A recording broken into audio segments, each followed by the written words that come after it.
All right, guys, welcome back to another Vibe and Chill, another live.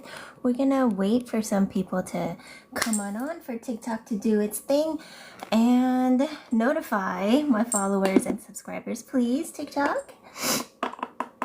I'm just gonna take a sip of my mushroom coffee.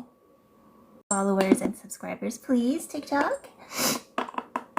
I'm just gonna take a sip of my mushroom coffee. Let me get the chat set up. Oh, throat chakra block. Huh? Interesting. Okay, let's get the chat going. In the meantime, we'll do a quick energy cleanse, which just popped up on.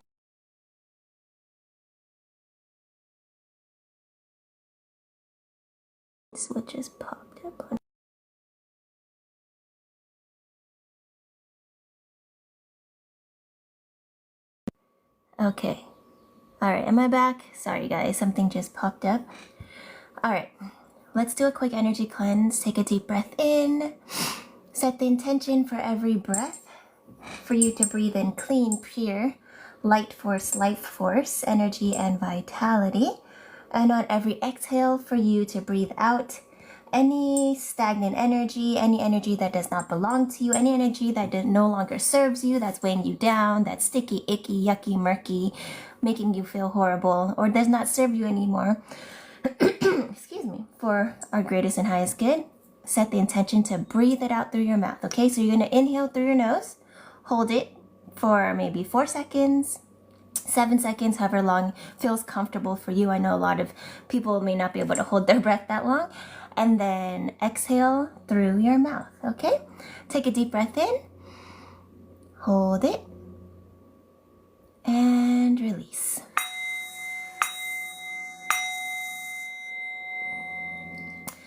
Welcome in, everybody. We're doing a quick little energy cleanse. So take a deep breath in, hold it, and release.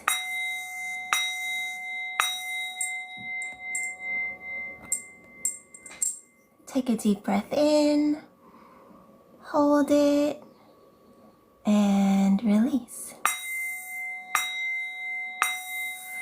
Hi, Laxman. Hello. I do have a throat chakra block here, so I'm gonna just do a little bit more clearing. It has been a while since I've been live, so we'll see what comes out in today's messages. If you are watching my live right now, it is not a coincidence, okay? I come on here very randomly. Oh, thank you, Laxman, for the roses. You are so sweet. How have you been? Let me know in the chat. Let me know how all of you guys have been, whether you're new or oldies that have been watching me for a while. Someone has a throat chakra block. I don't think it's me. It only started once I started the live, but we shall see. Anyways, feel free to put your questions, comments, concerns, anything into the chat. I always set the intention that whatever you guys put into the chat gets transmuted into positive energy and sent right back to you. So know that this is a safe space. Of course, this is a public online forum, so make sure whatever you share in the chat, you're comfortable sharing with who knows who's watching. Okay, so don't put any personal information, but any questions, concerns, if you need to vent anything or release anything in a respectful manner, okay, feel free to do that in the chat. Let's see, if you see me looking this way, it's because I have your comments here on the screen for me to view and see who's in the chat a lot easier. And I do like to read all your comments out loud, just so you guys know that your opinions and your words and your thoughts and your feelings are valid and heard. Okay, if I do happen to miss your comments, feel free to repeat it if you want me to read it out loud, or if you really want me to see it. Okay, sometimes the chat goes by kind of fast and I do miss comments, or sometimes comments can get censored. Let's see. Laxman, he says, I'm okay. Not seen you for a long time. I know, Laxman. Well, it's been what, like 2 weeks? 2 weeks, 3 weeks, maybe, something like that. I think a lot of us have been energetically feeling the shift, and so we've also had to oh, hang on, guys. I need to answer this. Never mind. Don't need to answer that. Scam calls. Okay. But yeah, a lot of us have been feeling the shift, and so there have been things that needed to be like energetically cleansed. What is this? Is someone inviting me to battle? What does it say? Mr. something invites you to. Oh, it went away. I can never see. Sorry if you tried to. I don't know. Versus me. I don't know. I don't know how to. I don't know how it's done. How is battling done? I don't know. But yeah. I never can read it fast enough to see who it is and how to accept it. But anyways, what else did Laxman say? Got sore throat. Do you have a sore throat or does it sound like I do? It does sound like I do. Oh my gosh. Hang on, guys.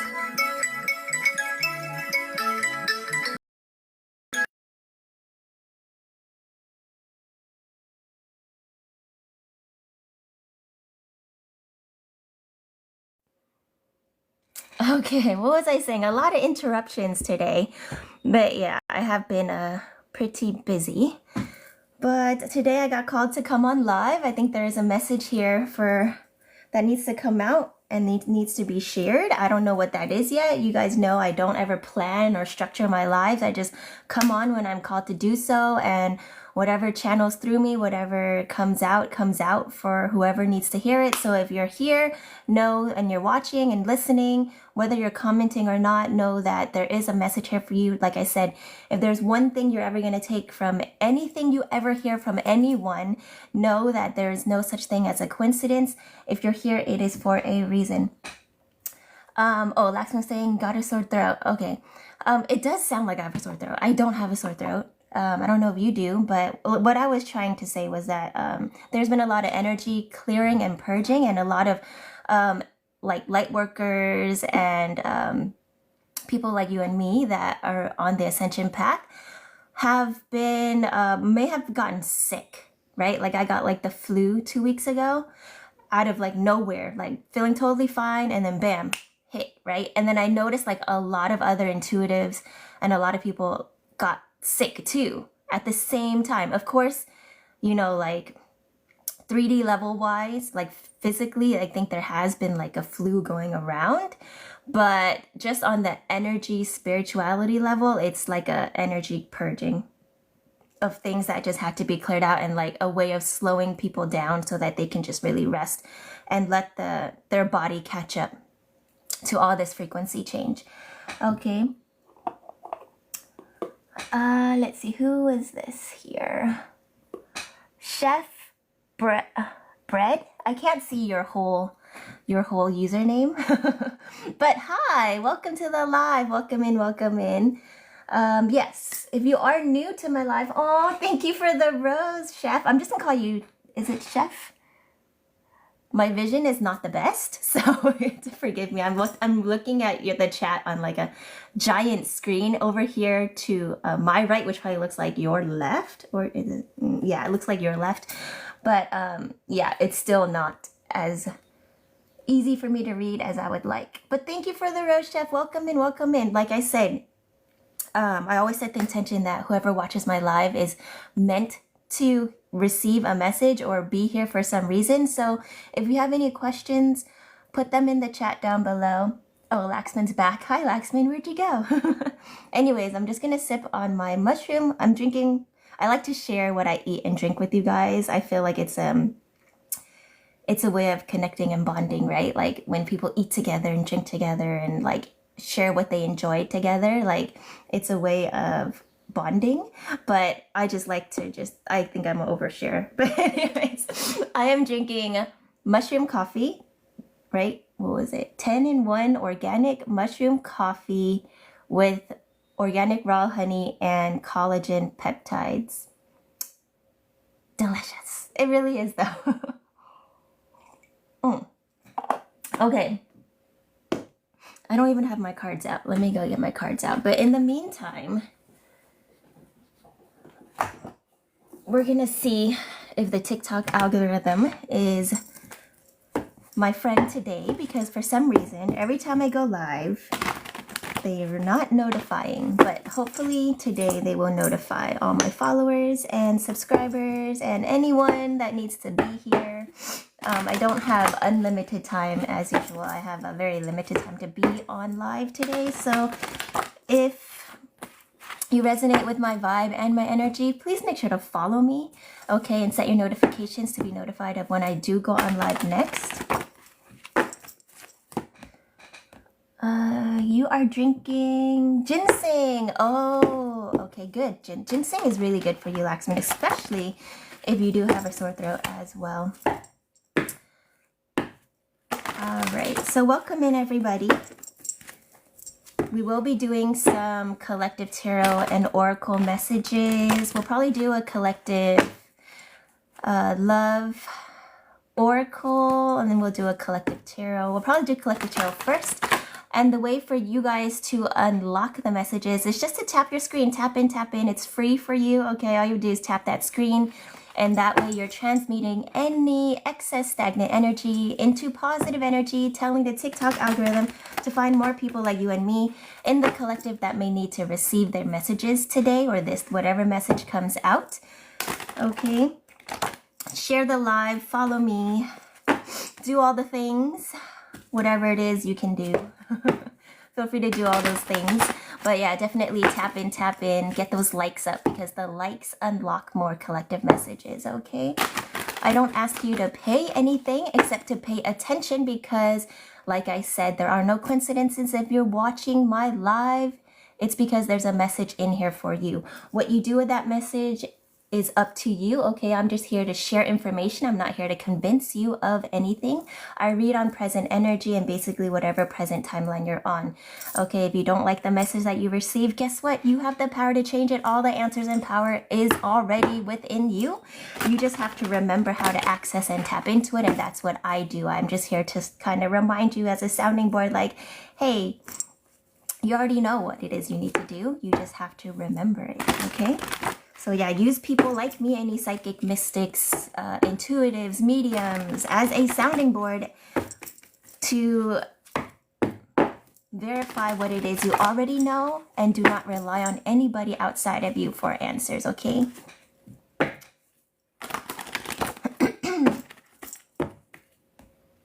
All right. If you guys can just drop a hi or a heart in the chat, please do so now while I shuffle. Put any questions you have for the collective tarot message in the chat down below right now as well. Hi, I'm out. I like to say hi to you guys, so please don't be shy. Say hi to me in the chat. I like to give you guys a shout out for being here, because I really appreciate each and every one of you that takes the time to just hang out with me and vibe. And M out says, will I be able to be back with my ex? Okay. All right. I'm not going to give you a specific personal reading, but here's what I will say. Definitely stick around for the collective love oracle. Okay, but overall, I know you're new here, right? Because I don't recognize your username, but little background about me is that before I tapped into my, what should I call it, abilities fully to be doing this right now, what it is I'm doing, channeling and doing readings and things, I am and was a life consultant with a degree in psychology. And so I specialize in relationships, especially the one with yourself, and also like interpersonal relationships, like those with family members or loved ones or romantic partners, okay? So I've been doing that for the past 20 years before I had my own spiritual awakening, and suddenly was like drawn to tarot, and that was like the last thing I ever thought. I'm a very like logical, left brain, analytical, you know, like I study the mind, okay, right? I study the mind, I study behavior, like, you know, all that kind of stuff. And then all of a sudden it's like the world of, you know, a new world opened up, right? And I kind of meld the two together. Like I study quantum physics, psychology, spirituality, all that kind of stuff. So what I will tell you, oh yeah, and M out says, yes, I'm new. Welcome, welcome. Okay. I know that we resonate with each other for some reason. And thank you for the follow, lady XX. But yeah, definitely you resonate with my vibe and energy. Feel free to follow me. But yeah, what was I saying? Back to my channel train of thought.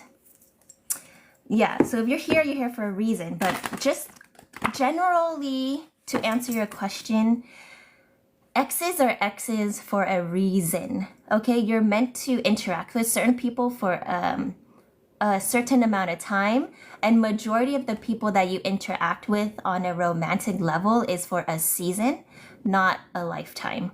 And so you have to kind of realize that if you already experienced something with them, it was because there was a lesson for you to learn about yourself, right? And a lot of us get too comfortable in the toxicity, in the negativity. Like, why did you guys break up in the first place? Right? Obviously, there was something that was not aligned with you. Something that was like an energetic mishmash? They're saying mishmash. Is it mismatch? Whatever, they're saying mishmash. Sounds off to me, but okay. Yeah, like something was not in alignment. Like something wasn't, they're saying like wasn't a cohesive. Like there was chaos in the relationship for some reason, right? Animosity. Like I'm just feeling very like low vibrational energy there. And like you're not meant to go backwards. You're on this journey to move forward.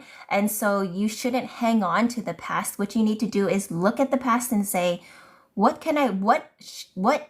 was I supposed to learn from that interaction? Excuse me, from that situation, right? It's not to hang on to those old feelings of like regret, or like they're saying like glorifying the relationship to be more than it was, or the person that you were with, right? That person didn't stay in your life because they're not supposed to be in your life, right? So let's say, like, I know there's all these romantic ideals of like, oh, but you know, sometimes people break up and then they get back together and then they end up together. But that's because they had that space in between to learn and grow and change, to come back into alignment with each other. Now, realistically, this is very rare. Okay, so I wouldn't logically bank on that either. Like, it doesn't make any sense to pause your life and hold on to someone from your past. The point is that be thankful and grateful for the lessons you learned together, the time you spent together, right? Be thankful for the experience. Let it go. Live your life, right? Focus on yourself. And who knows, majority of the time, somebody better comes along. Somebody that's more in tune with who you are or who you will become, right? That leads you to a better, happier, truer, more authentic life that you've been wanting, that you prefer, instead of hanging on to this old idea of a past person, thinking that they will change, thinking that you will change to make things work for each other, to be together. Like that doesn't ever work out. Okay, you got to just stay in the present moment and focus on you. What is it that person taught you about yourself, right? Whether if they didn't treat you right, then you have to ask yourself, why did I think it was okay to allow somebody to treat me like that, right? Obviously, it wasn't going to work, right? Because here's the thing, you can't ever change people. People can only change themselves. So you need to focus on yourself, and that person has to focus on themselves, right? They're probably going on it in a different direction, on a different journey, and that it no longer concerns you, right? But a lot of people, of course, get so emotionally attached, it's hard to detach and let it go. But that's only because, excuse me, there's a part of you that thinks you can't do better. And that's the part you need to focus on. It's like, why do you think that you can't do better? Obviously, you're smart enough and you're aware enough to know that there was something wrong in that relationship to begin with, right? That there was something just not meshing up and matching up to what you really want that would really make you happy, right? And the thing is, you can't externalize. And I was like, okay, I get it. Sorry, this is not just for you, but this came out, your question came out for a reason, and there's people that's listening that may need to hear this. So don't think I'm going like in on you super hard, but like, yeah, there's a reason why this is being channeled out to me. It's because a lot of people like do this, and it's a human thing. It's like it's been programmed into us since we were little, right? That like, oh, you gotta work at relationships, and it's gonna be tough, and like you gotta just put up with it. If you want someone to stick around, you gotta sacrifice yourself. You gotta dim your light. You gotta do this and you gotta do that, and to make you have to like basically there's this old programming that tells you that like, and you have to suffer to make someone else happy, and that's not right. That's not right, right? If you have to make yourself feel bad to make someone else happy, that person is just not for you, right? But they're a lesson. It's like they're saying it's like a, they're showing me like the Mario game. Like, I don't know if you guys play video games. I don't, but I know this for some reason. In Mario Odyssey, you know, or like, oh, it's a checkpoint. That's what they're saying. It's a checkpoint, you know, like in Mario, like there's like a flag or something to be like, oh, you got to a certain point. And excuse me, my nose is running. Why is that? Usually when I channel. And Emma says, understood. Yeah, thank you. Yeah, so it's a checkpoint. It's kind of like a place for you to reevaluate like where you're at and where you're going to go next, right? Otherwise, you're going to just repeat that same cycle again, right? So at that checkpoint, if you move forward from there and you make like the wrong, quote unquote, wrong move, or like you make a certain move that just isn't for you, like, or something happens to that Mario that isn't ideal, right? Like you come back to that checkpoint. It's the same thing kind of in this 3D reality where like, if you detour a little bit, let's say you can't let go of the ex and you try to move on with somebody else, but you're still holding on to the ex, guess what? That next relationship, no matter how great that person is or whatever, you're just not ready and you're not there. It's not going to work out. And guess what? You're going to loop back around and you're going to find somebody like your ex that may treat you even worse, right? Or may even be less of a fit for you, but because you're in this certain mindset, you're in this certain state of mind that isn't prioritizing yourself and unconditionally loving yourself first, you're going to loop back around and you're going to be stuck in that karmic loop, right? We don't want that. We do not want that for you, right? Like no one wants that for themselves. Hi, Clive. Well, hello, Clive. Everybody, please welcome in Clive, my fellow Soul Fam member, and also a pretty frequent guest host on my live. I'll bring you up in just a little bit, okay, Clive? But I'm glad that you're here. I do have some questions for you, Clive. Don't worry, it's not hot seat questions, but there are some questions just about like, this is very random, but actually, I'll let you use your intuitive abilities and guess what my question's going to be about, but for you. All right, and Emma says, gotcha. You're welcome. Okay, I'm glad you understand. But yeah, like I said, that message is for the collective. There are people in here that just needed that little reminder, like, hey, if a relationship does not work out, it's just for you to reevaluate what you needed to learn from it. It's not for you to hold on to those low vibrational or quote unquote negative feelings that you don't prefer, right? You're not meant to stay in that state of sadness or depression or regret or anger or bitterness. Like you let that go and you just focus on bettering yourself from this point on, okay? Because if something didn't work out with that ex, trust me, there's something and someone way better out there for you, okay?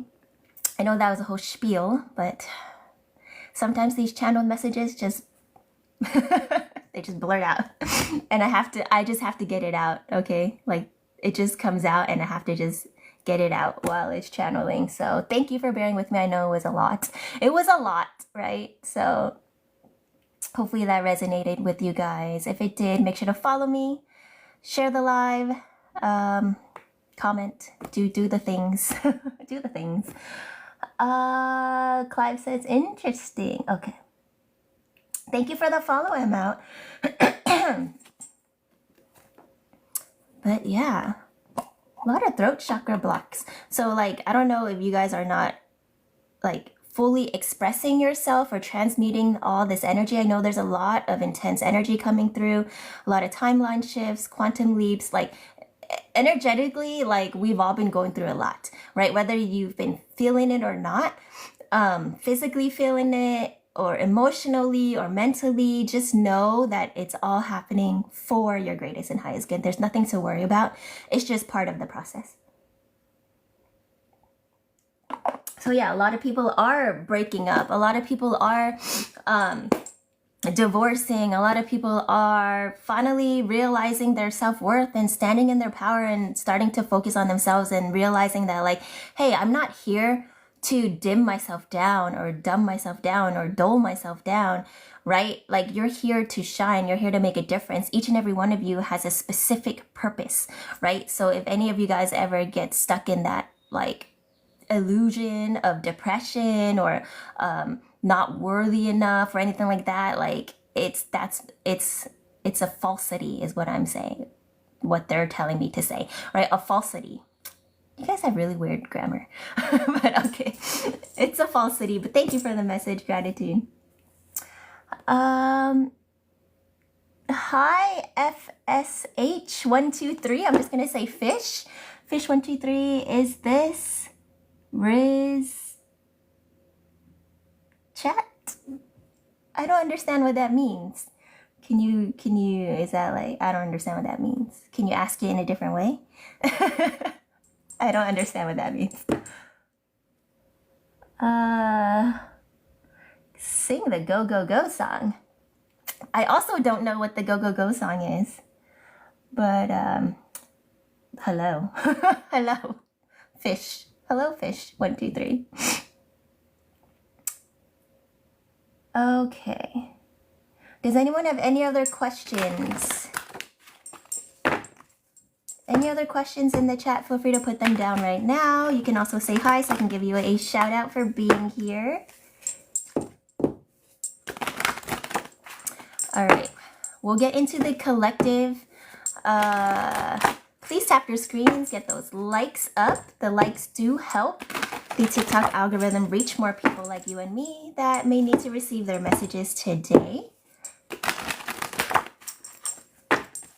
All right, we'll do the collective reading and then I'll bring Clive up if you're still here, Clive. And let's see.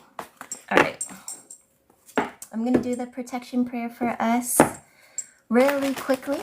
I call upon the Most High, Divine Source, One True Spirit, One our true and real spirit team, angels, ancestors, and masters, higher self, council, love and light, archangels, guardians, guides, dragons, all selected benevolent beings, energies, and entities that are only for your greatest and highest good. To only allow the most clear, accurate, and concise messages to come through in today's readings. Please block out any trickster spirits, opposing forces, negativity, toxicity, love, additional energies, entities, frequencies, vibrations, and forces that are not in alignment with our greatest and highest good and that are not unconditionally loving to and towards us. I also call upon Archangel Michael and his legion of angels to put a bubble of love and light around me, anyone in this room with me, anyone watching the live, anyone watching the live on the replay, that only allows the most higher self and the most highest frequencies to penetrate through. Everything else must be blocked out. Any evil eye, ill intent, or negativity sent our way gets immediately blocked and returned to sender. Please cloak us to make us invisible to any and all opposing forces, negativity, toxicity, vibrational energies, frequencies, vibrations, forces, feelings, thoughts, emotions, blocks, barriers, and gaps that are not in alignment with our greatest and highest good and that are not unconditionally loving to and towards us. So mote be. Ashe, ashe, ashe.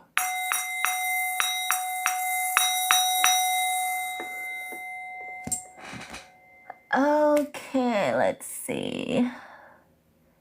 Give a ninja a break. That's so cute. Hello, welcome in. What did you say? Oh, this, that. Why is it so hard for me to read your comment? Tourette's?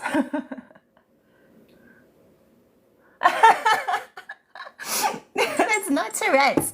Tourette's is like being unable to control what you say, and usually it's like they're saying very like mean things. What I was doing was a protection prayer. I just talk really fast because it's really long and detailed, and for me to say it at a regular speed would take forever. But hello, give an ninja break. You're funny. All right. Yeah, and then you said, oh, I see. Okay. It's memorized? Yeah. Yeah. Well, I mean, I wrote it. It was channeled to me, and then I memorized it because it's so long. Like I say it before I start channeling or doing any readings or picking up on anyone else's energy, just to protect myself and also anyone in the live watching from you know, being energetically vulnerable, which you guys are all very well protected, by the way, but just an extra measure. And give a ninja a break, say, wow, that's impressive, thank you. Thank you for liking the live as well. Give a ninja a break says, oh, you read spirits or minds, or how does it work? I read energy. So I can pick up on your unique energy signature, and I can see like what your present energetic path or timeline is at the moment. And depending on what is what you prefer the most for yourself, I can tell you like, hey, if you continue to do this, this may be what happens, or if you don't want that outcome, you can change that. So I read energy. A lot of people, when I do meet them in person, like I pick up on their current energy. So if they're going through something, or I mean, all of us can do this, by the way. It's not like just a me thing, but I just kind of had more practice at it, and I'm kind of more naturally in tune to it, right? That's all any like mystic or psychic or intuitive or medium is that they're just more naturally in tune to it. They kind of remember how to do it more, whereas some people kind of forget, right? It's like a muscle. You you have to exercise it, right? And work it out to make it stronger, your intuition, okay? So yeah, so a lot of people I meet, I can pick up exactly on their mood, what they're thinking about. So in a way, they think like I'm reading their minds, right? But I'm just reading their energy, because when you think things, you're actually sending out like an energy, like frequency, right? Because we're all frequency, energy, and vibration. So you're sending a thought is another form of energy or frequency. So I can pick up on that, and I can, in a way, quote unquote, read your mind. Or by basically, I'm just picking up on like your overall general energy. I can go more into specific details, but it takes more of my energy to do so. So I don't just go around like everywhere I go, like I'm just like reading you guys for filth, or like I know everything about you, because it like I said, it drains me to tap into other people's energy majority of the time. And because I'm so sensitive to energy, I have to protect my own energy, right? So I kind of have to like block certain energies out that I don't want to pick up on, and that's where that protection prayer comes in. Thank you for the follow. Give a ninja a break. But yeah, that's a great question, especially for those that are unfamiliar with what like light workers, star seeds, what do we call it? Like just energy workers? I don't know. I don't really have a title. I don't really have like a label for myself. It's just like I do what I do, and I just do my best to help people get the answers that they need. But like I always say, you don't need to rely on anyone for answers. Like I'm just here to show you what you're able to do for yourself. All the answers and the power is already within you. I'm just here to remind you to tap into it, okay? Give a ninja break says, oh wow, that's interesting. I've heard this before, I think. Yeah, it's kind of more like, especially on TikTok, it's not as taboo to talk about, or because before, back in the day, like if anyone did have certain like gifts and abilities, like if you could see ghosts, or you could like you know, there's a whole bunch of abilities which they call clears, like clairaudience, clairsentience, clear whatever. Like it's basically like sometimes you just have this inner knowing, and then it happens, right? Or you can quote unquote predict the future, right? But really you're just kind of you're able to see the energetic pattern that someone's going through, or you're sensing from the collective, right? And then there's like there's one for like smell, like, so I have all the clairs, like some are stronger than others, but like my sense of smell is probably one of like the weakest, but it just kind of, I can't control it, just kind of randomly, like I'll be like, how come I smell like cigarettes, or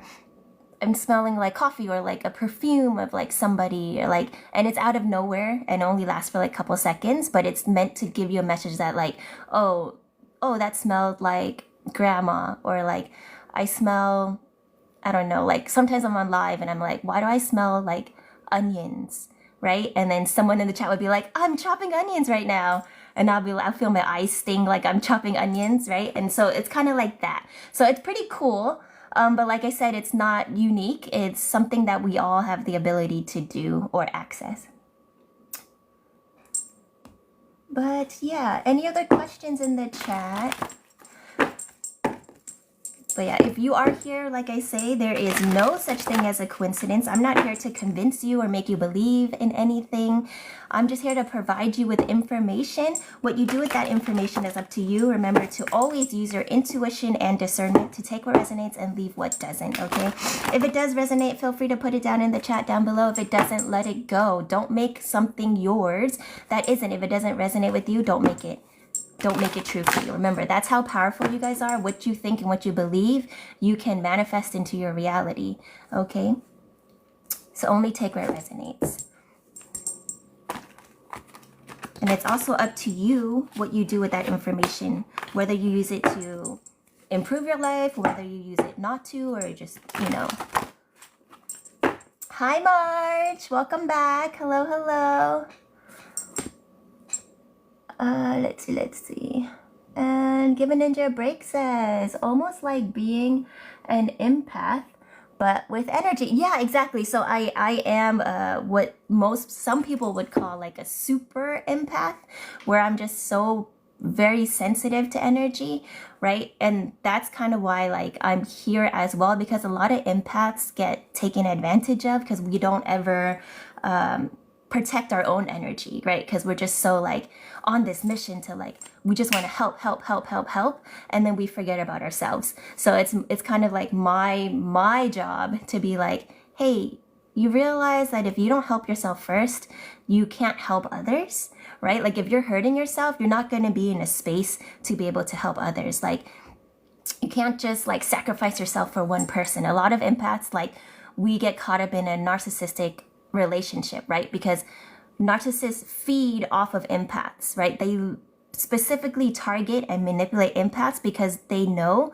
that empaths will do anything to help somebody else. So they'll give the empath like this sob story of like, oh, I've been through so much and blah, blah, blah. And then they'll justify their bad behavior by being like, you know that I went through this and that back, when I was little, or like when I was younger, blah, blah, blah. And then they make you feel sorry for them and give them excuses for their bad behavior, right? So like they purposely manipulate these empaths. And so it's kind of one of my missions to be like, hey, don't forget about yourself. Don't forget that you're a person too. And you can't just like, you're not here just to help one person. Okay, like if you have the ability to feel other people's emotions and pick up on other people, it's because you're an energy worker, you're a light worker, and you're here to help like humanity as a whole, right? Like we're all working together as a collective to help each other, right? And so you cannot just sacrifice and hurt yourself for a romantic relationship, right? Or even a familial one. Like you guys are meant for greater and bigger things than that. Let me catch up in the chat. Clive says, a lot of empathic people are usually spiritually guided. So mediums, yeah, exactly.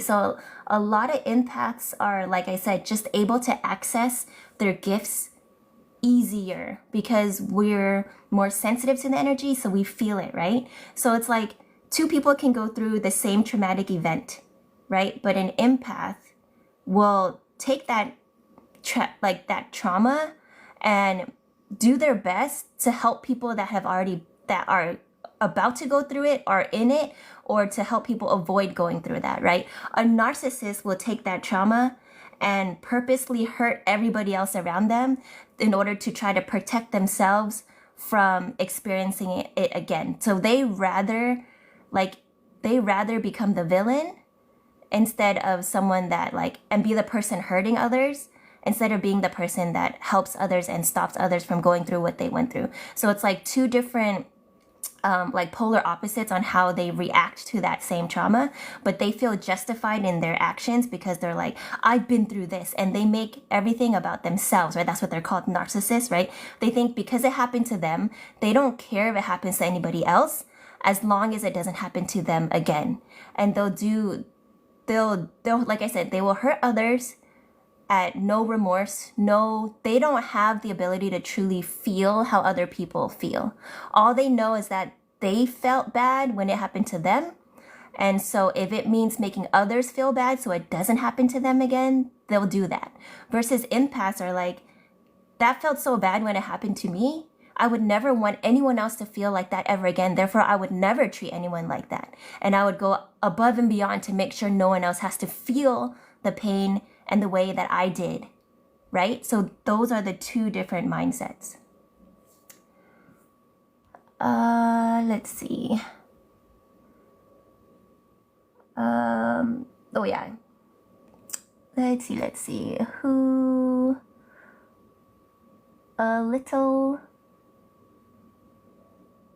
I can't read your username. Can I please get a card about career? Yeah, hang tight, okay? What is your username? Why can I not read it? But yes, you can. Just hang on for 1 second and remind me in case I forget. Okay. Give a ninja a break says, I like that. Thank you for doing this. Oh, you're welcome. Anytime. Well, I am on very randomly, so it's a good thing you followed me because I only come on when I'm called to do so. Like, I don't have a regular set schedule. I don't plan my lives. It's just like when I get that signal to come on, I come on. And it's always like because somebody needed to hear something. And I never know what I'm going to talk about. It's really just based on whoever shows up here and the energy that I'm picking up on from you guys. It's like the channel messages just come out and then it is what it is. But it is definitely fulfilling and fun to hang out with you guys. And yeah, and Give Me a Break says, I feel like narcissism developed from trauma. Is it still okay to feel empathy for them? Yes. So here's the thing.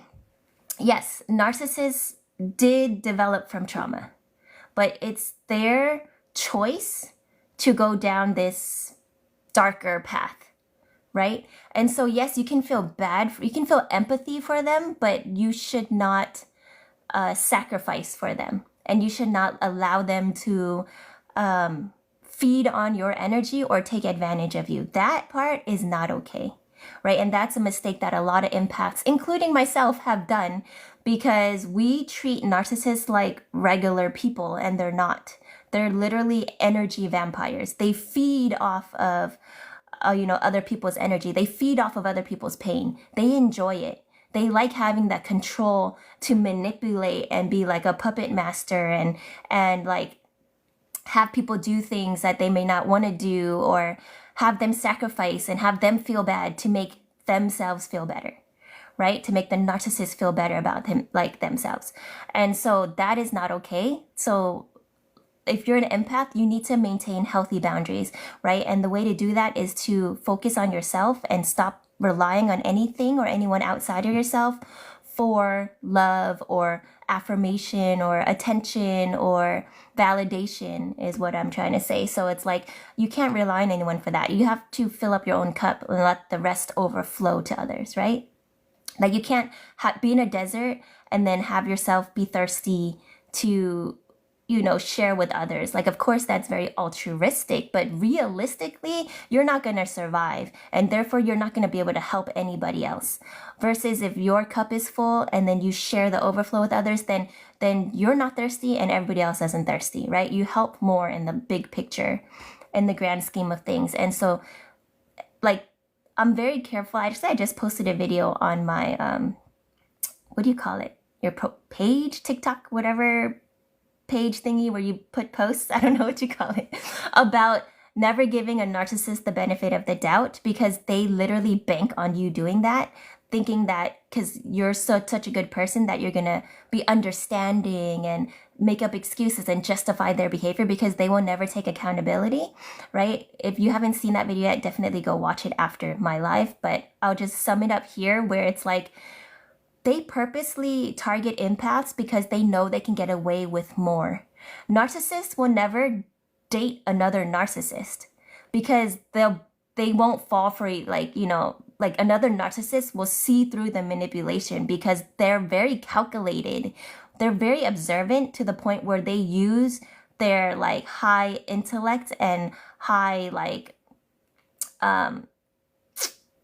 it's not like they're able to see patterns, and like they literally will study you and they will find out what it is you like, what it is you don't like, and they will pretend to be the ideal person for you, right? And that's what they, like a lot of narcissists will love bomb you. They'll do things, they'll listen to you, they'll be like, oh, you'll think, oh, they're such a good listener. What they're doing is recon, okay? They're doing a research, right?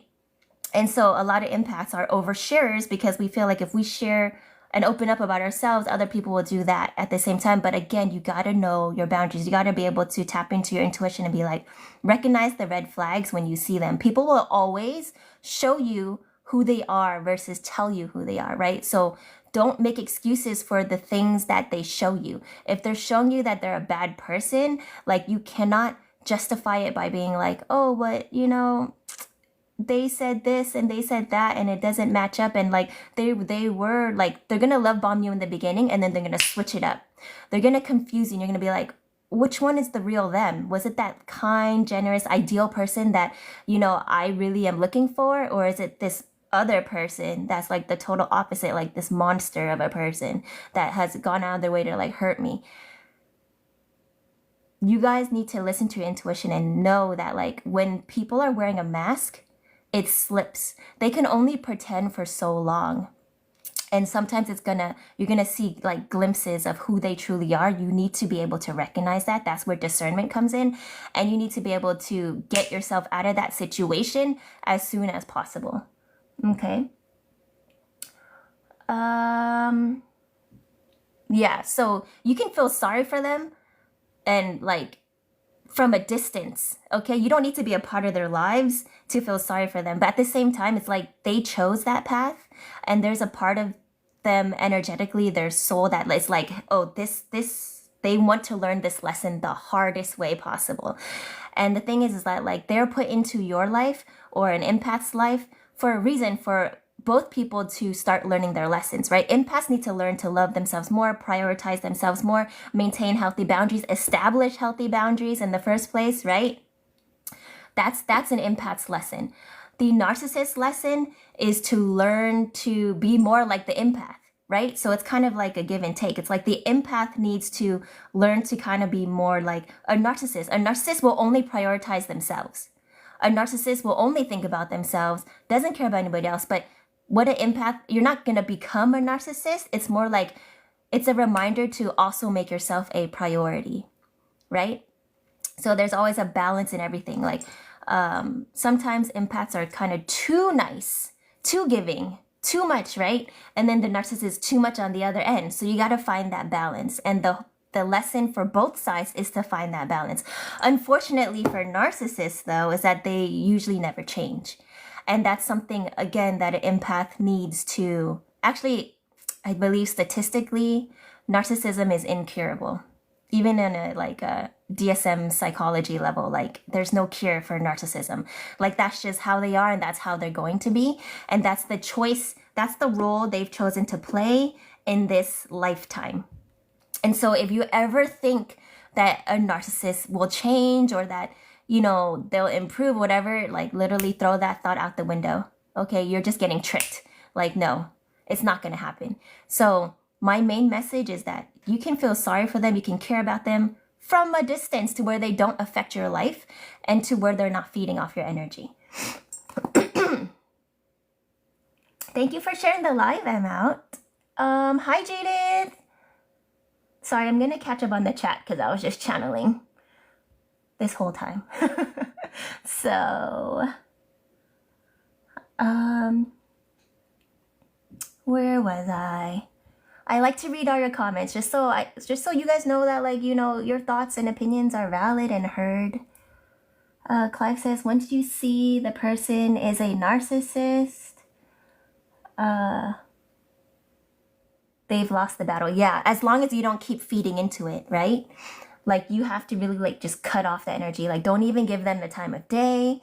Just literally, like, you need a, this is what I did, is ghost mode protocol, right? Like, the person you thought you knew, like, never existed and is now gone.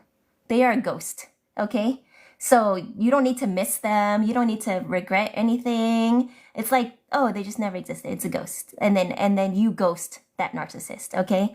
You distance yourself. You don't feed into it. They're going to try their best to trigger you, to try to control you, to try to, like, do their best to, like, get negative emotions out of you, manipulate you. And this is what you do, literally just ghost mode. Like, they don't even come on your radar. If anything, it's just, like, neutral.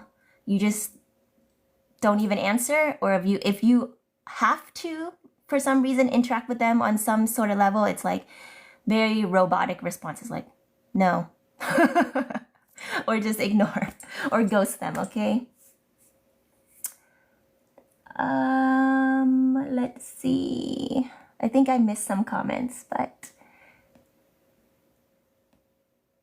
And Judith says, hi. Thank you, Judith, for the hashtag. Give a Ninja a Break says, is it possible for an empath to be too self-centered? I mean, anything is possible. Most empaths, though, are not self-centered enough, right? You're kind of off too much to the point where you're sacrificing too much. So it's rare. I wouldn't say it's impossible. I would say it's very unlikely because empaths, well, I'll use me for an example, right? Like, I can physically feel someone else in pain. Like, it physically hurts me if I hurt somebody else, right? Even unintentionally. I would never intentionally hurt somebody. Even if I hurt somebody, like, emotionally unintentionally, I feel it. Therefore, it makes me feel horrible. So I would never purposely do that, right? And usually if you're self-centered, it's because you're not considering anyone else's feelings around you, right?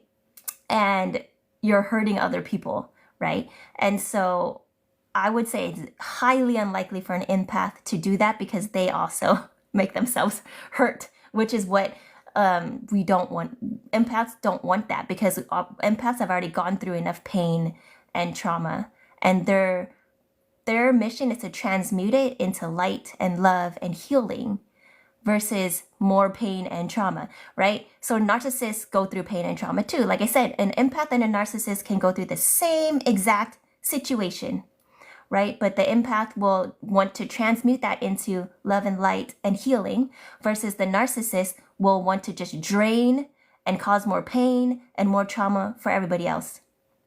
Just because they think they're protecting themselves, because they only care about themselves. And in that's what I call self-centered. I wouldn't say an empath could be self-centered, but then at the same time, like, being an empath and narcissist, it's a spectrum. So it depends on, like, where on that spectrum you lie, right? And what your intentions are, because, like, these are all labels, right? So I can say, is a human good or bad? It's like, can a human be good and bad? Yes, right? But overall, like, which way do you lean towards more? It just really depends. So it's a very open-ended question, but good question nonetheless. Kates or Katsy, hello, welcome in. I'm gonna call you Catsy. that's because that's what I feel like calling you. Hopefully that's okay. Catsy says, I'd rather be alone than ruin someone else's life. Exactly, because you are an empath. What popped up on my screen? What is this? Is this a puzzle? Oh, it is a puzzle. Okay, let me try to get it out. Sorry guys, the puzzle came up, so they usually give me like 20 of them to solve. Why, I don't know.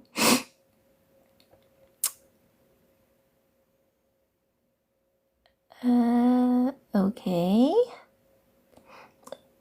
But yeah, so that's why a lot of people are choosing to be alone rather than be with someone else. And the thing is that if you're not unconditionally loving to yourself, you should not be with anybody else, right? If you can't even love yourself, then you don't truly know how to love another person, and another person will not be able to love you fully either until you actually do it for yourself. So that's one of the main things that you'll hear me repeat over and over and over, is this concept of unconditional love for self first.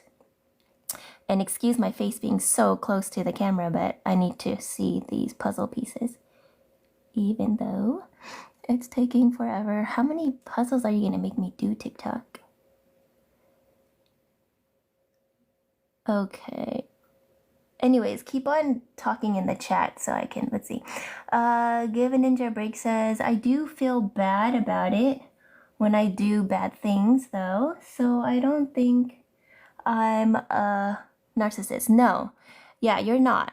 If you're here, you're definitely not a narcissist, but of course we're all learning about ourselves and growing and, trying to improve. Like, we all make mistakes. Like, there's a human aspect to us, right? Of where we're still learning and growing. And like, good and bad is just a label again, right? It's like, there really is, everything here is neutral. It's what you define as good and what you define as bad, right? And just the overall collective energy of what we all agree is good and what we all agree is bad. Of course, there are things that are low vibrational and high vibrational. And the thing is that your true self, your authentic self, is very high vibe. It's very high vibrational. Your unconditional love. When we come here, we forget. You start off as a neutral, and then you get programmed all these things as a little kid in your childhood and all this stuff.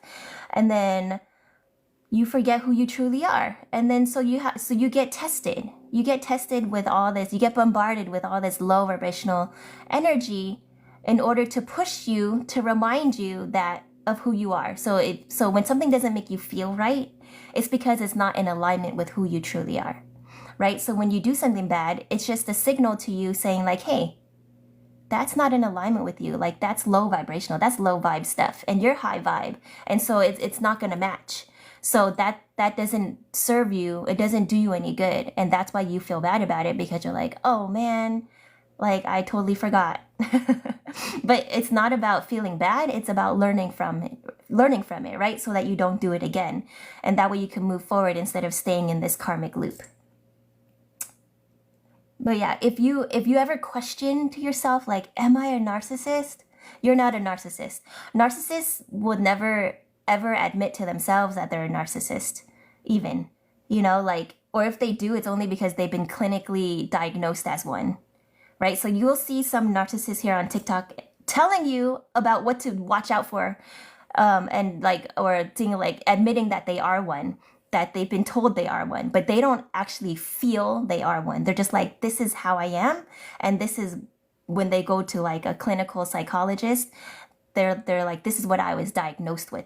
They will admit that, but they're not self-aware enough to know what they're doing. They know what they're doing, but they don't ever think that what they're doing is wrong. They think that it's justified. They think that everybody else is the problem and they're the only one that's right. So yeah, that is a big red flag. Okay. Judith says, healing and going into introspection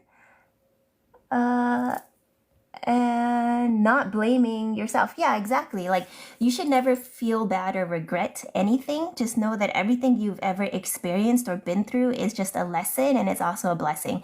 The fact that you even like, you have to just be grateful for the experience and then take the lesson, right? Integrate what it is you need and then release all the rest because it doesn't serve you, and then just keep moving forward. And the easiest way to do that is to stay in gratitude and to stay in the moment. Okay, like, don't be like dwelling on the past or worrying about the future. They're saying don't be ruminating on anything. Okay, because everything is happening for you. Everything that you've experienced, like, you have put into place your higher self, right, before you came here. Mediumship by Chris. Hello, hello. Divine blessings, Ninja. Oh, thank you. Welcome in, welcome in. And Marge says, absolutely. Yeah. So I've kind of been like holding back on talking about narcissists for a little bit, but I think now I'm being pushed to really talk about it so that more people don't have to go through what it is that I went through.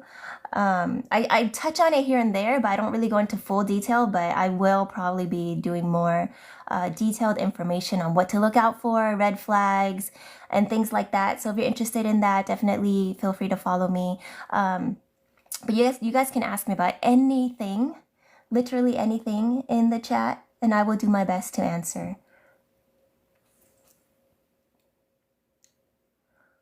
March is absolutely. Give a Ninja a break says, I have trouble letting go of my guilt.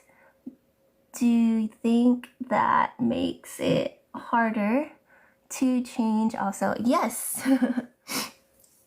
Well, the thing is, the guilt is there to push you to change.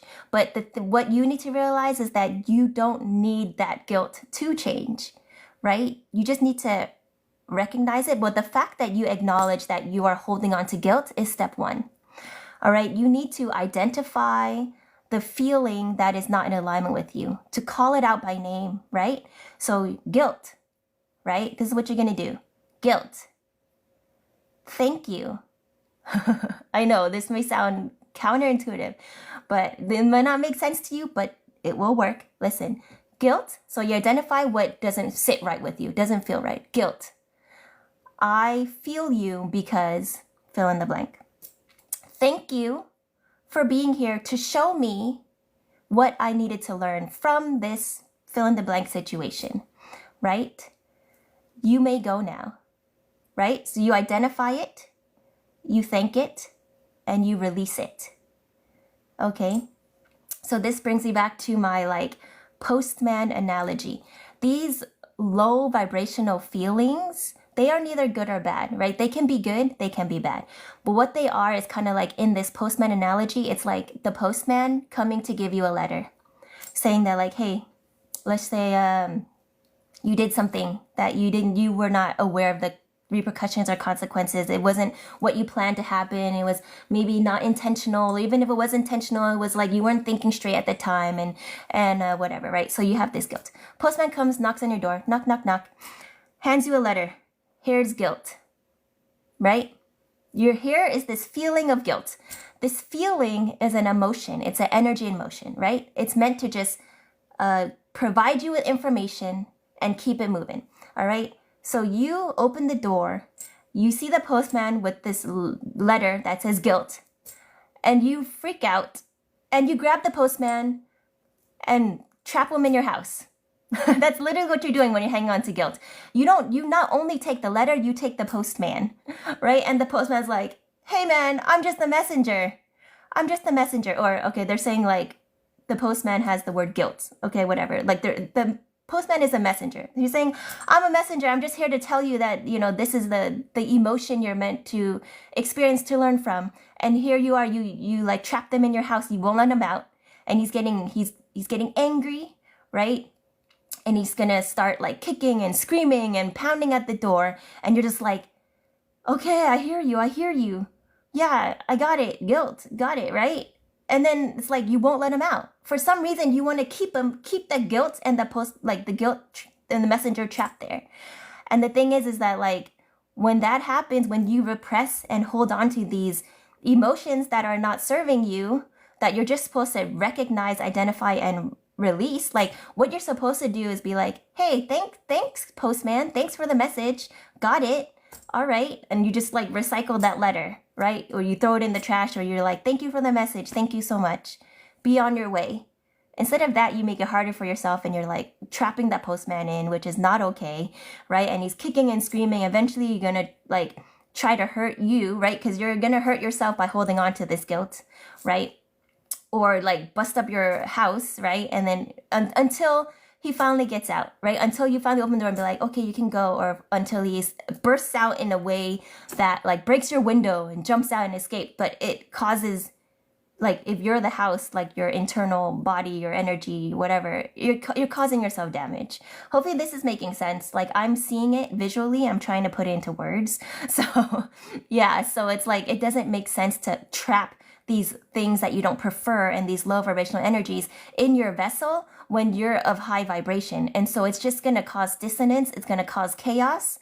It's going to cause unpredictability. It's going to cause you to lose control of your emotions. Remember, emotions are meant to be felt and like released. They're not meant to be held onto.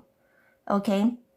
So when you try to trap them, they burst out. They fester, they combust, they burst out in like tantrums, meltdowns, like instability, right? Emotional instability, mental instability. Like it causes destruction. It's not meant to destroy you. It's meant to teach you a lesson. But what you do with that information, like I said, it's on you.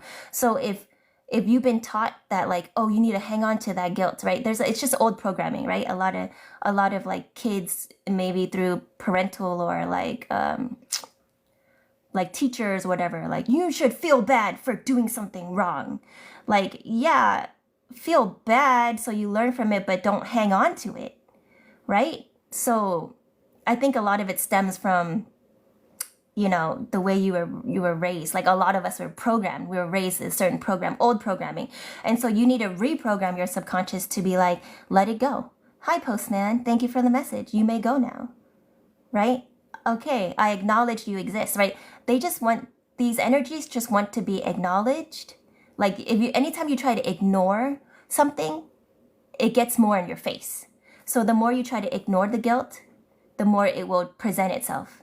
And the more you try to hang on to it, the more it will it'll hurt you. So you need to acknowledge it, thank it for the lesson, for showing you something about yourself, and then you need to let it go. Okay? You need either, by letting it go, you literally imagine it leaving, right? You can do the postman, imagine the postman leaving the house, or you can transmute it by doing like using that energy in like doing something creative or imaginative or something that brings you joy with that energy instead. Okay, hopefully that was helpful. That was a great question. Given Ninja Break, you had some great questions. The feelings don't match with the logic of what to do. Right, because you're too focused on the feeling. What you need to know is that feelings are fleeting, right? Feelings are fleeting. I believe there was like a scientific study that shows that like every emotion you feel, especially negative ones, will last about 90 seconds. So allow yourself to feel those feelings, but anything more than 90 seconds, you're holding on to it. And at that point, you have the choice to let it go. You are in control of what you do with those feelings. You don't let your feelings or your emotions control you. But when you do, right, you need to take back that control. It takes practice, right? Because like I said, we were conditioned to let the external define the internal. But in reality, it's really the internal that defines the external. And you need to call back your power and stand in that power. Another request. I don't know if I should accept it. Should I accept it? Okay, I'm going to accept it. Nope, it won't let me accept it. I don't know what those things are. Like versus battles? I don't know what that is, but just in case. Let's see. And Given Ninja Break says, yeah, I was raised with Catholic guilt. Yeah. we never spoke about our problems at home. Yeah, that's a lot of people, right? Whether it's due to religion or culture or just upbringing, everybody's different. And I think now times are changing for the better to where like it's okay and it's healthier to express yourself, right? And talk about your things. And the thing is, like, when you do speak about it, you're releasing it. You're using your voice and your words to transmute it, to let it go. Remember, your words are spells. That's what they call it, spelling, right? So whatever you speak can actually manifest into existence. So say good things about yourself. Say what it is that you prefer, and don't say things that you don't, right? Because then that goes back to like the seed analogy, right? So it's like if you have a seed of something you do prefer, like abundance, unconditional love, happiness, joy, and then you have a seed of something you don't prefer, like guilt, regret, depression, sadness, pain, suffering, the one you focus on, the one you think more about, the one you speak more about, the one you dwell on more about is what you're watering. Which plant do you want to grow and flourish? Right? So even though you may be feeling or experiencing something that you don't prefer, what you can do is, like I said, acknowledge it, thank it, let it go, and then focus on something you shift your energy, shift your perspective, and focus on something that you do prefer more, and water that plant. Focus more on that, right? So let's say you're going through heartbreak. Okay, you're going through heartbreak, you're sad, you're missing somebody, but what can you do, right? What can you do? Because you're saying the feelings don't match up, right? Like, how is it so easy? It's not necessarily easy, but it's not as hard as you think it is either to shift your mindset, right? So instead of focusing on how much you love that person that you are with, right? Focus on how much you love yourself, how much you need to love yourself more, and what actually makes you happy, right? All those things that you are willing to do for the other person, do them for yourself. Do them for yourself. Like treat yourself as the other person in the relationship that you love the most, right? So that means give yourself grace, be more forgiving. Don't be so hard on yourself. A lot of us are our own worst enemy. It's like you versus you, right? And it's like you can be so understanding and so empathic to somebody else that's like going through a heartbreak, right? But when you're going through it, why are you so hard on yourself? Why do you not treat yourself just as good as you treat others? And that's how you shift your perspective, right? Once you realize that, once you acknowledge that, and then once you start loving yourself more, right? Once you start treating yourself like the way you deserve, the way you wanted someone else to treat you, you treat yourself that way first, because you show people how you want to be treated, right? You guys have heard that saying before. You show people how you want to be treated, and people can see and pick up on your energy even on a subconscious level when they see that you don't really value yourself or appreciate yourself or like think highly of yourself. That's when you can fall victim to a narcissistic situation, because they have like radars for that. They target people just like that. They target people that don't value themselves enough, because that means they can treat you like you don't matter. And they know that you're going to be okay with it because that's how you treat yourself. Now, is that okay? No. So how do you prevent that? How do you stop that? Right? You treat yourself like you are the best, because you are the best. You just don't remember. You just don't realize it. You're so focused on everything outside of you that you forgot about yourself. You forgot about what's inside of you. So go within and love yourself first, unconditionally. Given Ninja Break says, I will practice this mindset shift more. Great. Awesome. Hi, Abby. Abby says, this is something I've learned to do. Great. Yeah. Exactly. Oh, I think I missed a lot more messages.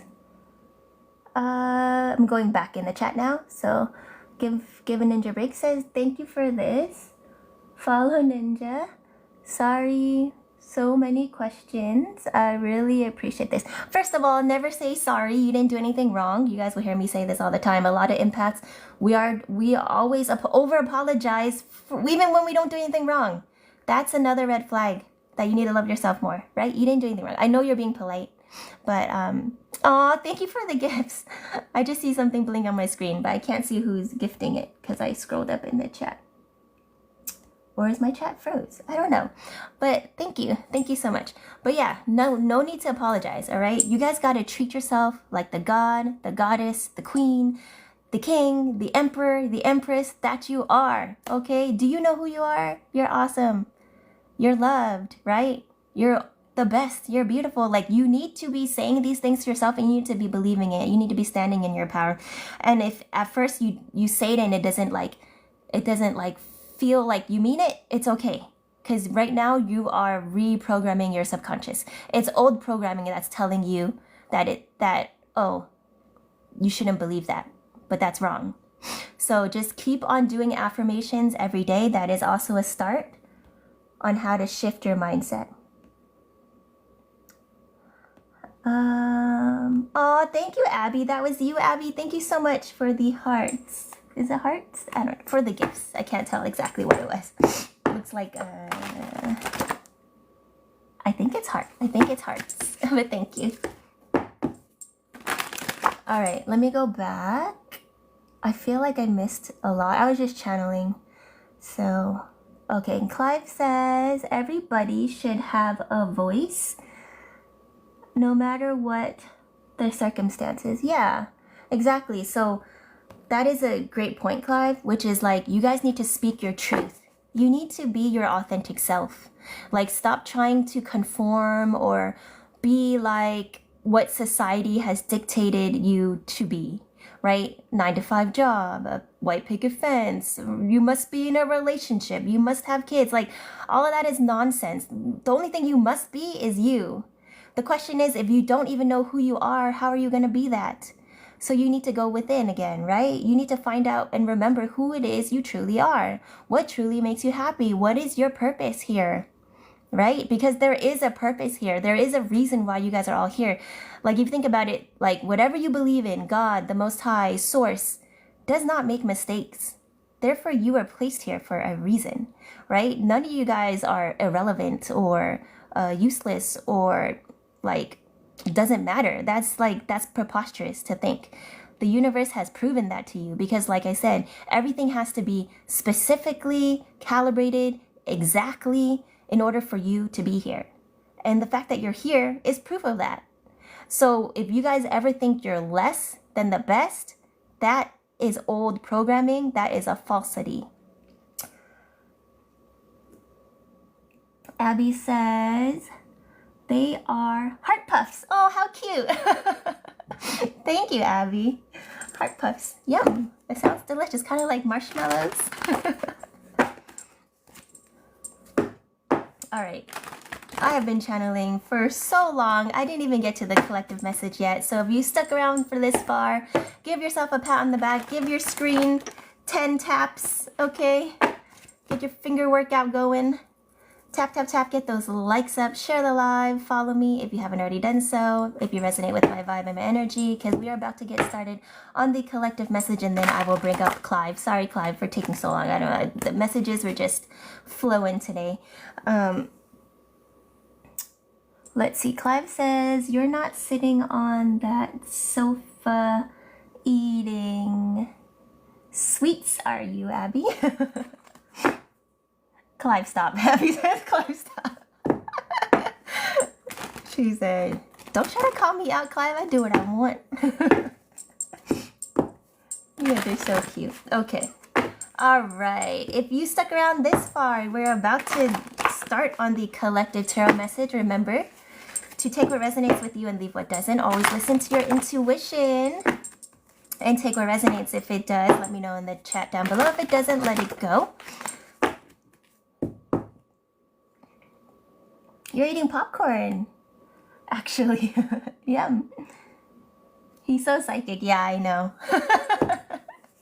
Clive is amazing. If you haven't checked out his profile or his lives, definitely go give him a follow. I don't know if you guys can follow each other in the chat, but definitely do that, because if we're all here, it's because we're all connected in some way and we are all part of the same collective. And so I definitely highly encourage you guys to all follow each other. and stay connected. But Clive does go and he does do lives on TikTok as well. He is a very powerful channeler, psychic, intuitive, and remote viewer. So he will tell you everything in full detail as he sees it. And it may feel like too much information for some. They'll be like, how'd you know I'm wearing this color underwear, or like my kitchen towels are whatever this color? But it's just to validate to you that, like, you know, what he's telling you is legit. Okay? So don't get freaked out. But yeah. He is awesome. Yeah, he's amazing. Exactly, Abby.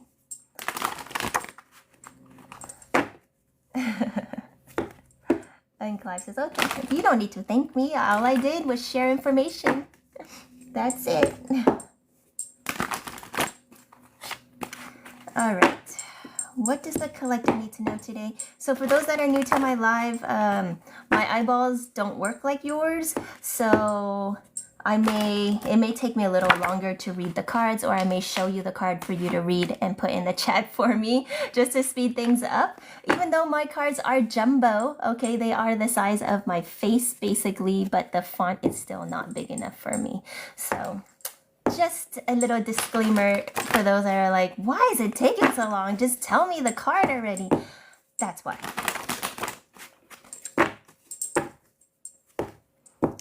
Okay. All right, are you guys ready? You guys get your eyeballs ready, okay, so I can show you guys the cards and you guys can type it in. And you know what? First, we'll play a little game. We'll play a little game. I don't know, I forgot who it was earlier that asked for like a free card pull, but here's what I'll do. For you guys helping me to read the cards, whoever types the card in first will get a free card pull after the collective reading. Okay? So there'll be 6 chances, so 6 people will be able to win a free card pull. Or if you're the first, like if you're the first, if you can really like read backwards super fast, because the card will look backwards to you, so it'll be a challenge. But that actually is really good for your brain and your neural pathways to actually read things backwards, FYI. And like if you're right-handed, to do things with your left hand, because it helps like hemisync. Just random fact, factoid there. If you're really fast at reading backwards and typing fast, you can actually probably win like a full mini reading if you get all 6 cards first. It's whoever I see in the chat first that writes the card in. Okay, so there'll be six free card pulls for, who knows, at least 6 people, right? Or at most 6 people, but it could just be for one person that's really, really fast at typing. So it'll kind of be like a little game challenge for you guys, okay? All right, get your fingers ready, get your eyeballs ready. And Abby says cool. All right, yay, all right. So we're gonna get going. Actually, there may be 8 cards, because I do a split, right? But like, even if I am able to see it, I guess just so to give you guys more chances of winning, I won't say it until you guys type it in. I'll show it to you. Okay. All right. What does the collective need to know today? Okay. Here's the card. Let me know. First person to type it into the chat wins 1 free card pull.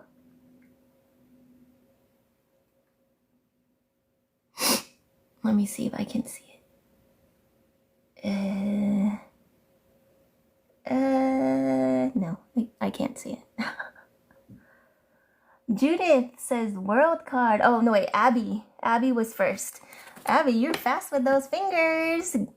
But Judith, also very good. You guys were really fast. But first one to show up in the chat, Abby, you won 1 free card pull. So you guys keep track of how many card pulls you guys win, okay? Oh, this is the world card. Yeah, so a lot of us are stepping into a new world, basically. Why did I pause for that? Because they're telling me like timeline dimension shift, 5D, basically, right? Like starting a new chapter, brand new era. Okay. Anything is possible at this point. All right, next card. Are you ready? Go. Type it into the chat. First one I see will win a free card pull. Blank? It's blank? Oh, sorry. Was I holding it the wrong way? Okay, sorry guys. All right. I was just testing you. Just kidding. You guys are good though. You guys are good. Okay.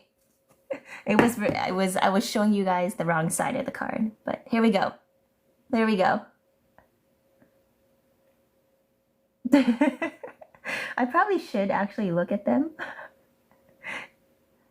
All right.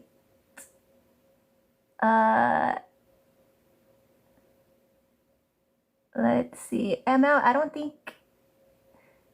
Let's see. Abby says 4 of swords. No, it's a 6 of swords. Yeah, ML said just 6. So that wasn't a complete answer. But I think Clive got it. 6 of swords, yeah. But yeah, good try, ML. But we need to have also the full name of the card. So Clive, you win a free card pull as well. 6 of swords. Yeah, see, you guys are moving to calmer waters, right? In this new world. No more chaos. Like, you guys are done with the suffering. All right, so that was the split. Good job, guys. This is fun. Where? Eric, that is off topic. Good job though, guys. Reading the cards. You guys are really fast typers. Like for me, when I watch other people's lives, like it takes me like 5 minutes just to even type hi. So yeah, you guys are really fast. Eric, I'm gonna answer your question only because it's so funny. Where are you most ticklish? Not telling you. I'm not even ticklish. What if I'm not ticklish? Okay. Thank you for the rose, Abby. Thank you so much. All right. Get ready for the 6 card pull. Get your eyeballs ready. Get your fingers ready. First card. I just checked them to make sure it's appropriate to show you guys. All right. What card is this?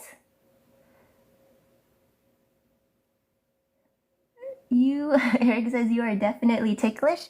I mean, yes and no. It really depends. It really depends. Queen of Cups. Okay, wait. King of Cups. Queen of Cups. Which one was it? Abby says King of Cups. Oh, it's King of... Wait, is it King of Cups? Or Queen of Cups? I may have to check it myself. Let's see. All right. So Clive says Queen. Judith says Queen. No, Judith says King. Clive says King. So it was King. It was King, so then Abby gets it. All right, you guys are keeping track, right? Because I already forget. I think, did Abby have 2 and then Clive has 1? So yeah, if this is the King of Cups, which I believe so. Good job on the guessing though. Wait, it's King? King of Cups, okay. So Abby got it right. Okay. Yeah, okay. Another card for Abby. Yeah, this is because you guys have been giving yourself that unconditional love for self first, right? So this can represent you, or this can be an energy coming towards you that because you've finally given yourself the love that you deserve, right? Other people are now able to match that, right? You're calling that in. You're, they're saying magnetizing that towards you from an external level as well, right? So when you finally unconditionally love yourself, guess what's going to be reflected back to you? Because everything in this 3D universe is a mirror. It's a reflection, right? Whether that's like, they're saying like whether that's like the low vibrational stuff that is being reflected towards you is kind of like a distorted mirror.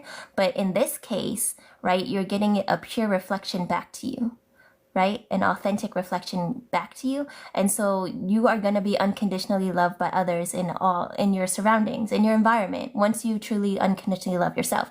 So if you haven't already been doing this, you need to do this. And for those that have been doing it, it's being reflected back to you now in your 3D reality, in this new world, right? All right. Ready for the next card? Hi, Keely. Welcome in. Okay, there you go. You need to hold the card a bit higher. Oh, okay. Sorry, I'm looking at the chat, so thank you for letting me know, Clive. Make it easier. Clive is like so competitive. He's like, I wanted that card. Page of Cups? Okay. Page of Cups. Let's see who got that right. And it looks like it was Clive. He was ready. Page of Cups. Yeah. See? So like I was saying, King of Cups, Page of Cups. So because you're unconditionally loving yourself so much, you're drawing that love towards you, and you're getting a lot of eyes on you now. So a lot of new onlookers, a lot of people that have crushes on you, that like you, that are showing interest or want to show interest in you. Here with the Page of Cups. So I believe Clive got that. So Clive has 2, Abby has 2. And am I right on the scorecard? Oh, it was you, Abby? Let me go back. You need to hold it higher. No, Clive was the first one that I see. So the last comment before I showed the card was Clive saying I need to hold the card higher, and then you added him with a laughing face, and then it just says Clive, Page of Cups, and then Judith, Page of Cups, and I don't see your comment, Abby. Oh, it must have gotten filtered. Yeah, I don't see it here. Oh, and then I'm out, Page of Cups. Hold on. I want to make sure I see it. Oh, now it won't let me scroll. What's going on?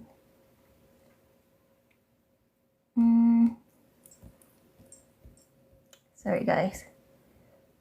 It's freezing on me. I don't know. Let's see. I'm trying to scroll down. But I'll let Clem have it. I typed that error type. Oh. Okay. Well, yeah, I don't know. Remember, it's whatever the first comment I see. So if TikTok like censored your comment, I don't know. I can't verify that, you know. But thank you, Abby. Clive can have it. Okay. Oh, yours got filtered. I wonder why they filtered it though. It's like everyone else was typing it. But yeah, remember, everything happens for a reason. It's okay. You already have 2. Clive has 2 now, right? Abby can have my card. Oh, you guys are so sweet. I know Clive doesn't actually need any cards because he's Soul Fam, so he gets all his readings for free. But he just likes to play the game. But Clive, I'll let you guys handle that, okay? You guys can decide. It's just, you know, it's fun. It's a fun thing. All right, I need to make sure my chat is like scrollable though, so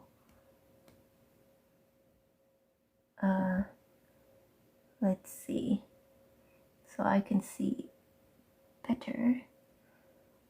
Let's see. What just happened? Thank you for being patient for those that are not playing the game but just waiting for the message. I just want to make sure my chat is not lagging.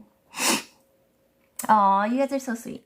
Okay, Abby says it's okay. All right, where was I? Oh yeah, so Page of Cups, right? You guys are now garnering new interests, right? A lot of eyes, a lot of new prospects. What card is this? If you guys are just joining, I'm showing you the card, and the game is that whoever types it into the chat first will win a free card pull while I do the collective reading. Okay. This time I see Abby. Abby says King of Wands. Judith says King of Wands. Judith, you're so close. You're always like one second behind Abby or Clive. Oh wait, Knight of Wands. Knight of Wands. Wait, King of Wands or Knight of Wands? All right, someone verify the card for me. Is it a King of Wands or a Knight of Wands? It's a Knight.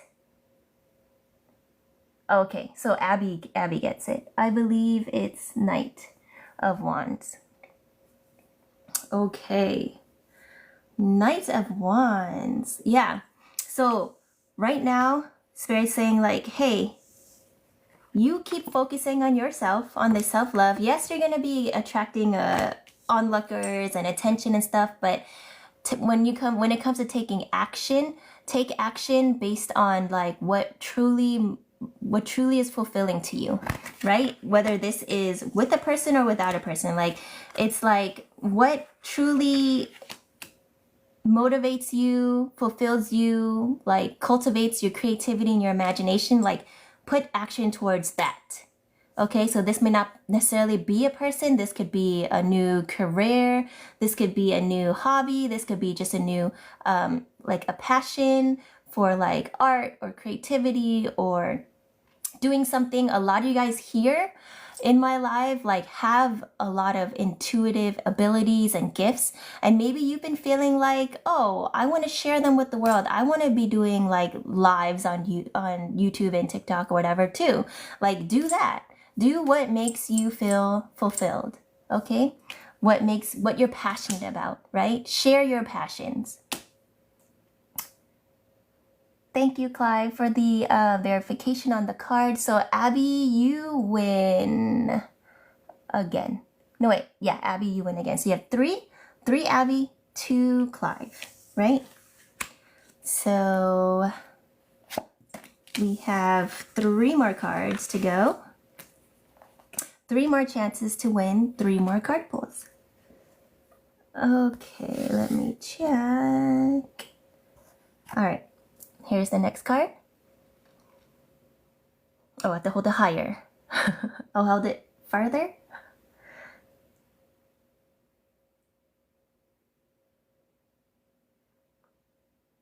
Let me know what you see.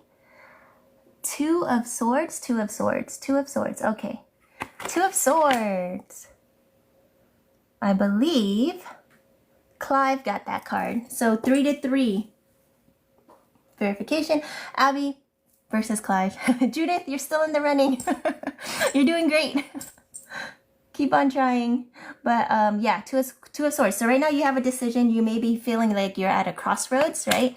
You may not necessarily have a decision, but you're just finally at this crossroads where you're making the choice to go on to this, like, okay, they're saying 3D versus 5D. So there is a choice in the collective. Like some people may choose to go the lower vibrational route and some people may choose to go the higher vibrational route. The question is, what is your choice? What do you prefer for your own reality during this lifetime, right? And a lot of you guys have been choosing to ascend is what I'm being shown. Like I just heard paradise, right? Like you guys are choosing to go to a better world, right? You're no longer choosing suffering. And the thing is that like, you no longer need to suffer to learn, right? You guys have gone through that karmic cycle, that suffering, that torment, that turbulence, that chaos, and you're like, you're over it. You're not there anymore. Like you don't need to be there anymore. And so you're moving on and you're making the conscious choice and decision to do better, feel better, and be better.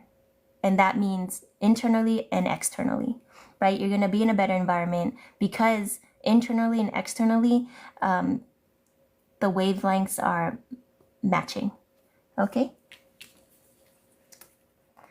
Okay, so that was card number 4. All right, next card. Here we go.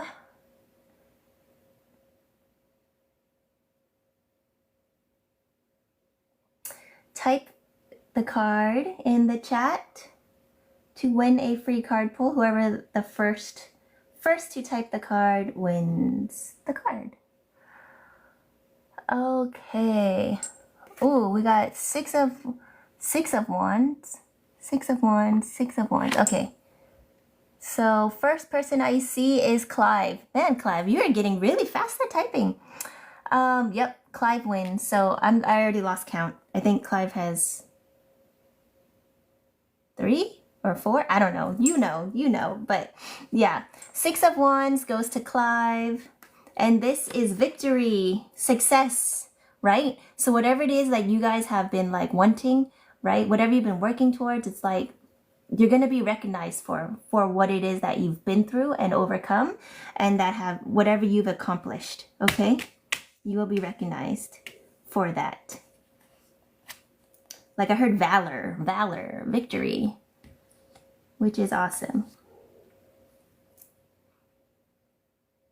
Okay, are you ready? Next card.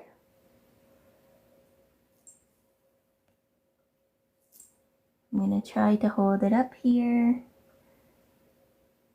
Type the card you see in the chat down below to win a free card pull. And for those not participating, we are doing the collective tarot. So I am still telling you guys what I see and what's being channeled. Four of Pentacles. Oh, Judith said Ace of Pentacles. Nope, that was not correct. I did see the card myself. Abby! Good try though, Judith. Abby says Four of Pentacles. Abby wins. Wait, Clive says Five of Pentacles. No, it's four. Yeah, it's Four of Pentacles, which is like whatever it is you've accomplished, like it's not going anywhere. Like it's meant to stay. Okay, like you're gonna be able, it's not fleeting is what I'm getting from that card. And it's because you've let go of what isn't for you, and so everything that is for you, like you don't need to hang on to anymore. You don't need to hold on to. It's just gonna be there, right? Because it vibrates. It's on the same resonance. It's in alignment with you.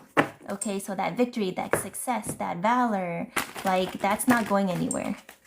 All right, this is I just heard this is a new timeline, a new era, a new world, and it's great. Okay.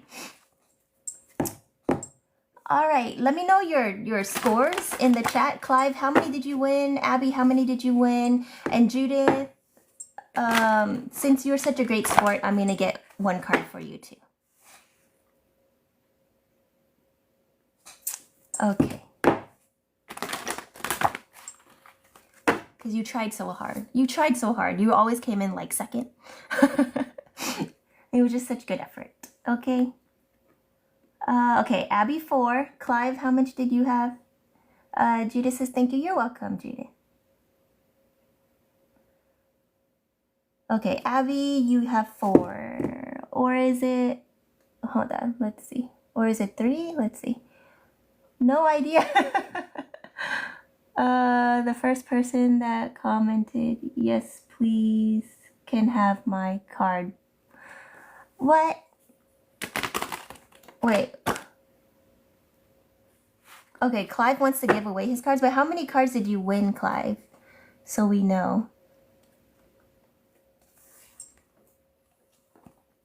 Because I was not keeping track. I was reading the collective tarot message for you guys, so...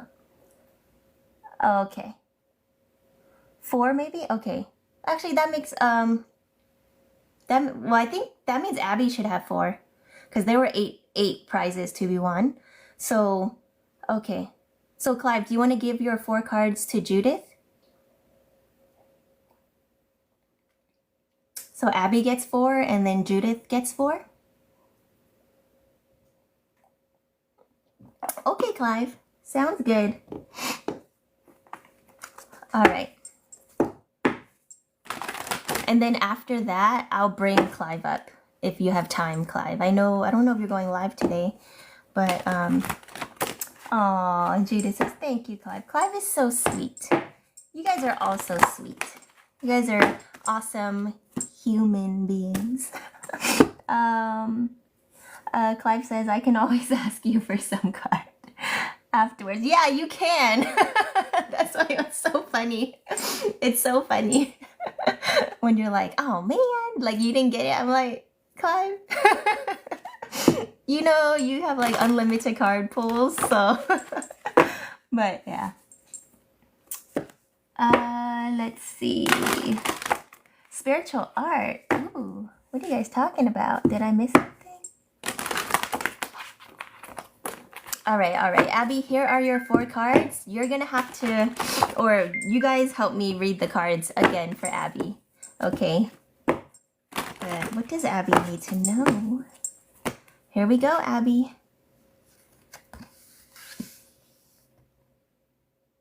First card up.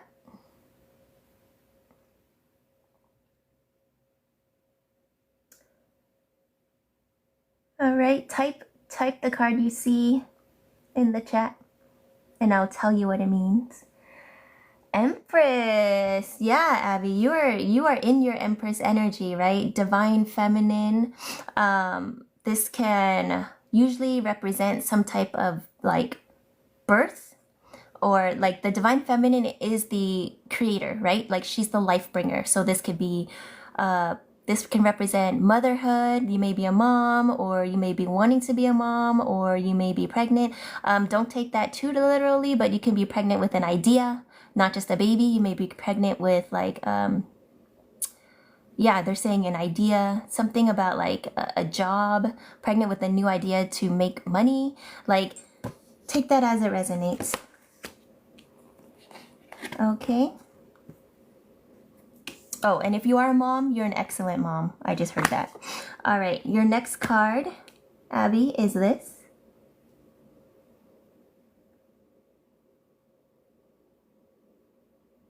Let me know what the card is in the chat down below.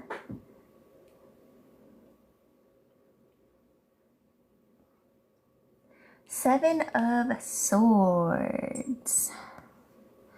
Oh, okay, so there's something that like is going on behind the scenes here. Something that you may not be aware of, but I don't feel like it's anything bad. I think it's your spirit team working in cahoots. I just heard cahoots, like they're collaborating. Oh. Okay. Ah, that makes sense. Yeah, your team is collaborating with another person's spirit team because you got this here. This card here. All right, compatibility, companionship, chemistry. Okay, this is your third card. So that's why. You don't see it coming. You don't see it coming yet, but it's on its way. Okay, and if you don't wait for it, it will happen when it's supposed to happen, but just know that they're just saying like, just don't be surprised when it happens, okay? Like, don't push it away. But at the same time, always use your intuition, discernment. Don't rush into anything, but just be open to it, okay? All right, Abby? And your last card here is to, again, like, Nine of Swords here. Get out of your head. Stop worrying. Stop anticipating. Just be in flow state. Be in the present moment, okay? That's where your power lies. You need to stand in your power in order to maintain your high frequency, okay? They just said, like, you've conquered so much, right? You conquered so much. So, like, you don't need to fight anymore. They're saying just float. Just float in flow state. They're showing me an ocean and you just like laying on it and just going with the waves, right? Like the waves are not turbulent. It's calm. It's moving. But it's calm. Okay? So don't welcome chaos into your life. All right? So don't overthink. Get out of your head, all right? And trust yourself. Have faith. But yeah, that was your reading, Abby. Hopefully it resonated with you. Let me know in the comments down below. Thank you for playing the game today and for being the winner, basically. Well, you kind of tied with Clyde, but awesome. Oh, that was the Two of Cups. Okay, yeah. Abby says, perfect. Thank you so much. You're welcome. Okay. All right, Judith, if you're still here in the chat, please let me know.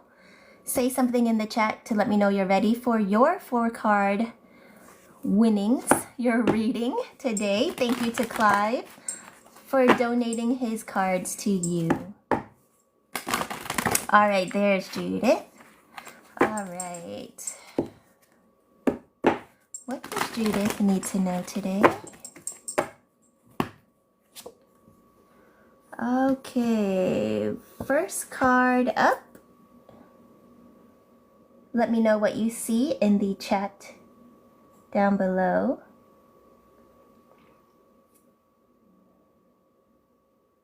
At first glance to me, it looked like the 9 of Pentacles or 7 of Pentacles,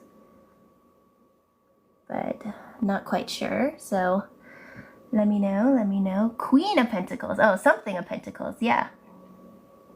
Is it? I need someone else to confirm. Is this the Queen of Pentacles? I know it's something of Pentacles. I saw Pentacles. 9 of Pentacles. 9 of Pentacles. Okay, so not Queen of Pentacles. Okay, yeah. 9 of Pentacles, yeah.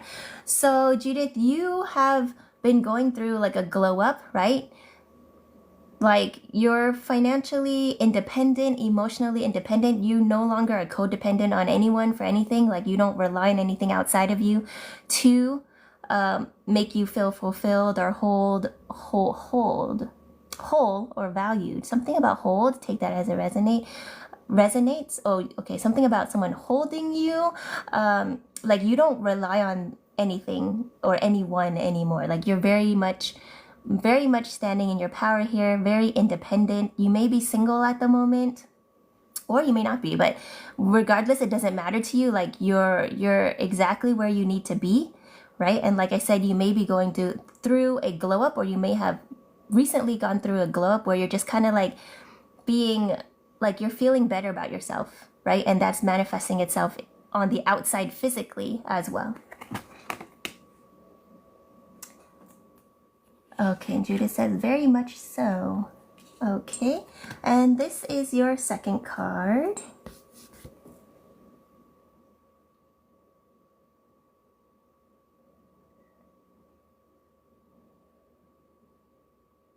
Let me know what this card is in the chat down below. Whoever sees it first, just type it in. That'd be very helpful.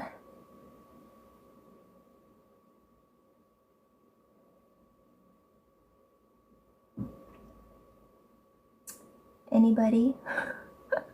Do I need to look at it myself?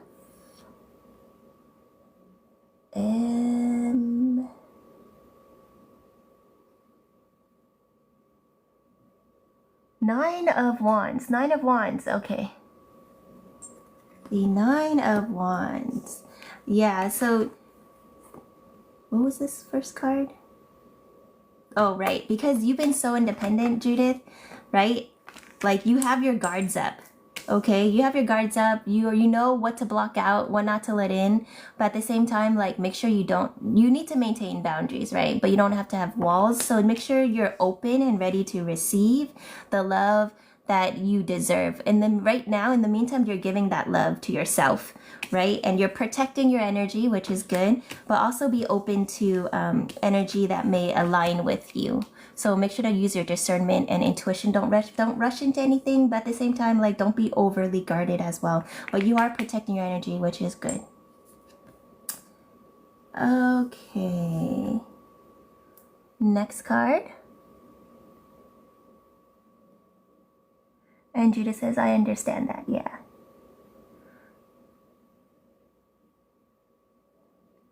I believe this is either the sun or the moon. The moon, yeah, okay. The sun? Which one is it? The moon or the sun? The moon. Abby says the moon, okay. The moon, okay, Clyde goes the moon. All right, yeah. This is because things are being, I just heard unveiled, but also revealed to you at this time. Okay, so there may be some more things that, and this is not a bad thing. This is not like secrets or whatever. Like this is just more aspects of yourself that you're still discovering. So I feel like this may be talking about like certain gifts and abilities that will be enhancing, okay, or getting stronger. All right, so don't be afraid of that, okay? Just let it reveal and unveil itself. All right, and this is your last card here. Oh, and Judith says they are. Awesome. I believe this, what does this look like? I don't know. Blur. 3 of Cups, yeah. Okay, 3 of Cups. That's what I thought. But then I looked at it again and I was like, I don't see anything. It just looks like a blur. 3 of Cups, yeah. This is because you have celebration, victory, right? You have fun times, hanging out, like being more social in your future here. So you may have been kind of like in hermit mode for a little bit, and Spirit's saying like, don't seclude yourself. Like protect your energy, but don't seclude yourself, because like you're gonna see that you just need to be enjoying your life, okay? And your powers will be enhancing, so you can trust yourself and just listen to your intuition, use your discernment, and don't be afraid to get out there and just have fun. Just celebrate. You have a lot to celebrate, right? You have a lot. I just heard rejoice. You have a lot to, yeah, hang out with your friends, your family. Like be more social if you need to be, or if you feel up to it. Okay, but yeah, but you do have a lot to celebrate. So I just keep hearing celebrate, and I just said I was trying to say hearing, and I said healing. So you've overcome so much. Like celebrate that. All right, Judith. Judith says, lovely, I have been in hermit mode. Yeah, it's time to get back out there, Judith. Like, even if it's just like meeting up with friends for lunch, or visiting family. Like, you don't have to be like out there, like whatever, but you know what I mean. Like, just live your life. Like, it's not just about living in your internal world. Like, you want to experience it all, okay? Like, you're here in this 3D realm for a reason, and sometimes you just going out to the supermarket or having lunch with a friend or catching up, like, it really makes a huge impact, more than you think, because your energy is just so precious, right? And it's very pure. And so just you being around people, just even people walking by you, can change their day and shift their mood and perk up, you know, their perspective, is what I'm hearing. Judith says, thank you so much. You're welcome, Judith. Thank you for playing the game and for being here. Clive says, summer is on its way. Yeah. All right, Clive, can you request to come on if you want to? And then I'll try to add you on the live.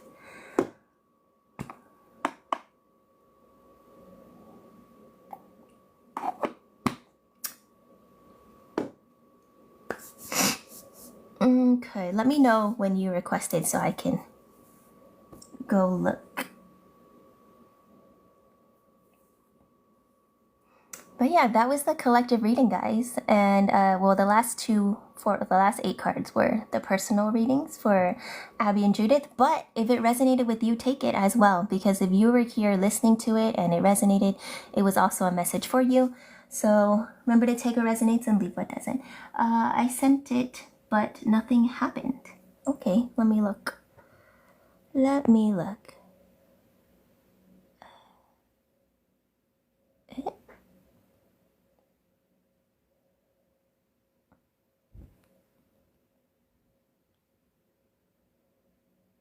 Pin a comment, message. Huh? What is this? This looks different. Oh wait, no wait, is that? No.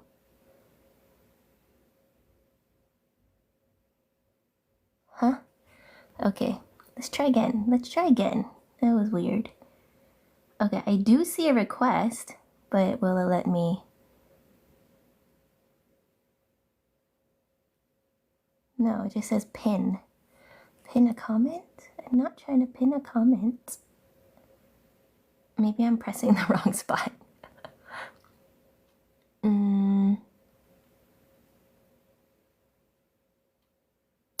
Oh, it's doing that thing again. Okay. Let's try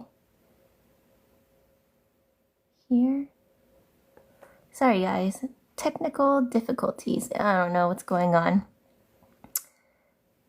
But I did want to ask you a question, Clive, so I wanted to bring you on.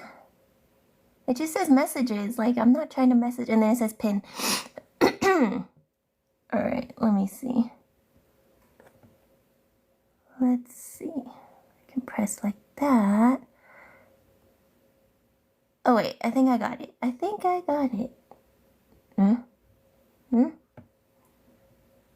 No, maybe not. This is odd.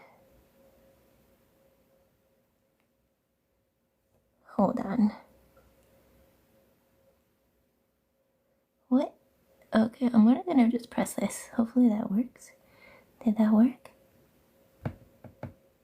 No? What? I can't even read this button. It won't let me press it. Wait. Did it work, Clive? Are you on? I think it worked. Yeah, it worked. Okay. Oh, finally, after like a million years. You did Okay. well. Oh, that took forever. That should not have taken that long. Um, it didn't stay on the screen. Okay. No, I went in and out 3 times, and then um, I requested, and it just came up for a second and then disappeared. Yeah, it was acting real funny. Anyways, any guesses on what I have to ask you today, Kai? No. Um, hmm. Well, it's not cooking related. No, it's not cooking related. Um, a dream? No. Hmm.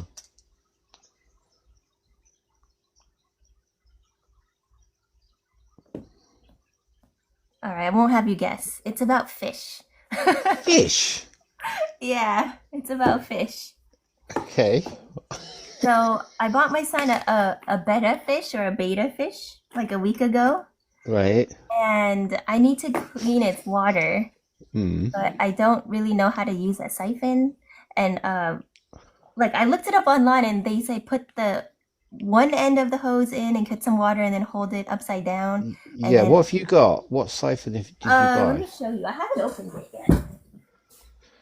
Don't mind me. I'm just in my PJs, but it's this. I don't really know what it looks like. Oh, I think. Oh, there's a pump here. All right. Yeah. So all you do is you place the hose with the fat end of the hose into the tank. Okay. You put a container lower than the tank itself, and then you squeeze that little bulb Uh on huh. it a Okay. couple of times slowly, and you'll see the water get drawn into the pipe from the tank. And then as you squeeze it, you just let go of it, and it will start coming out the bottom. And that's Okay. all you But do. I'll use it like a vacuum Yeah, on yeah, the but bottom. yeah, it will try and suck up the stones. Or if you've got stones in the tank, I don't know. But I don't. Well, I don't have stones that are like small. well, But then, so will it suck is up it? my fish? Well, first of all, how big is the fish? It's very small. Well, What how's can I very put in it? small? Like probably like 1 inch, 1.5 inches or something. Okay, It's a and is it a cold water fish? no, it's a tropical fish. So I have Tropical fish. a heater, and I believe it's at like 79 degrees. Okay, and 70. how big's the tank?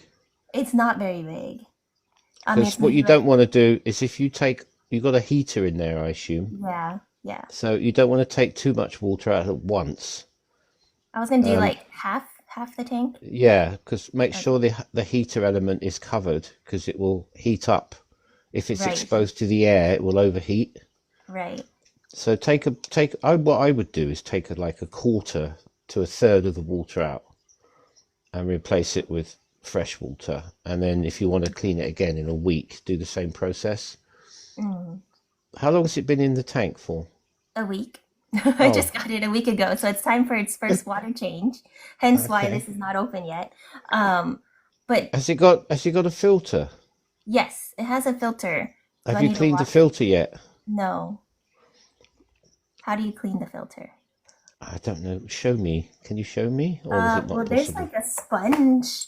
There's like a sponge on the top. I just want to see what kind of filter it is. Sure.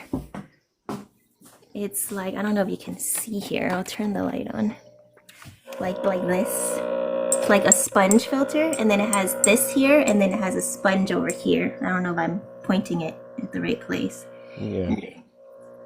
Can you see? Yeah. So it's not even dirty yet.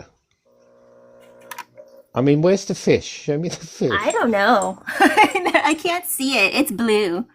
So it's kind of like hard to see. It kind of just hides a lot. Um, I don't know. Let's see. I don't know if you can see it.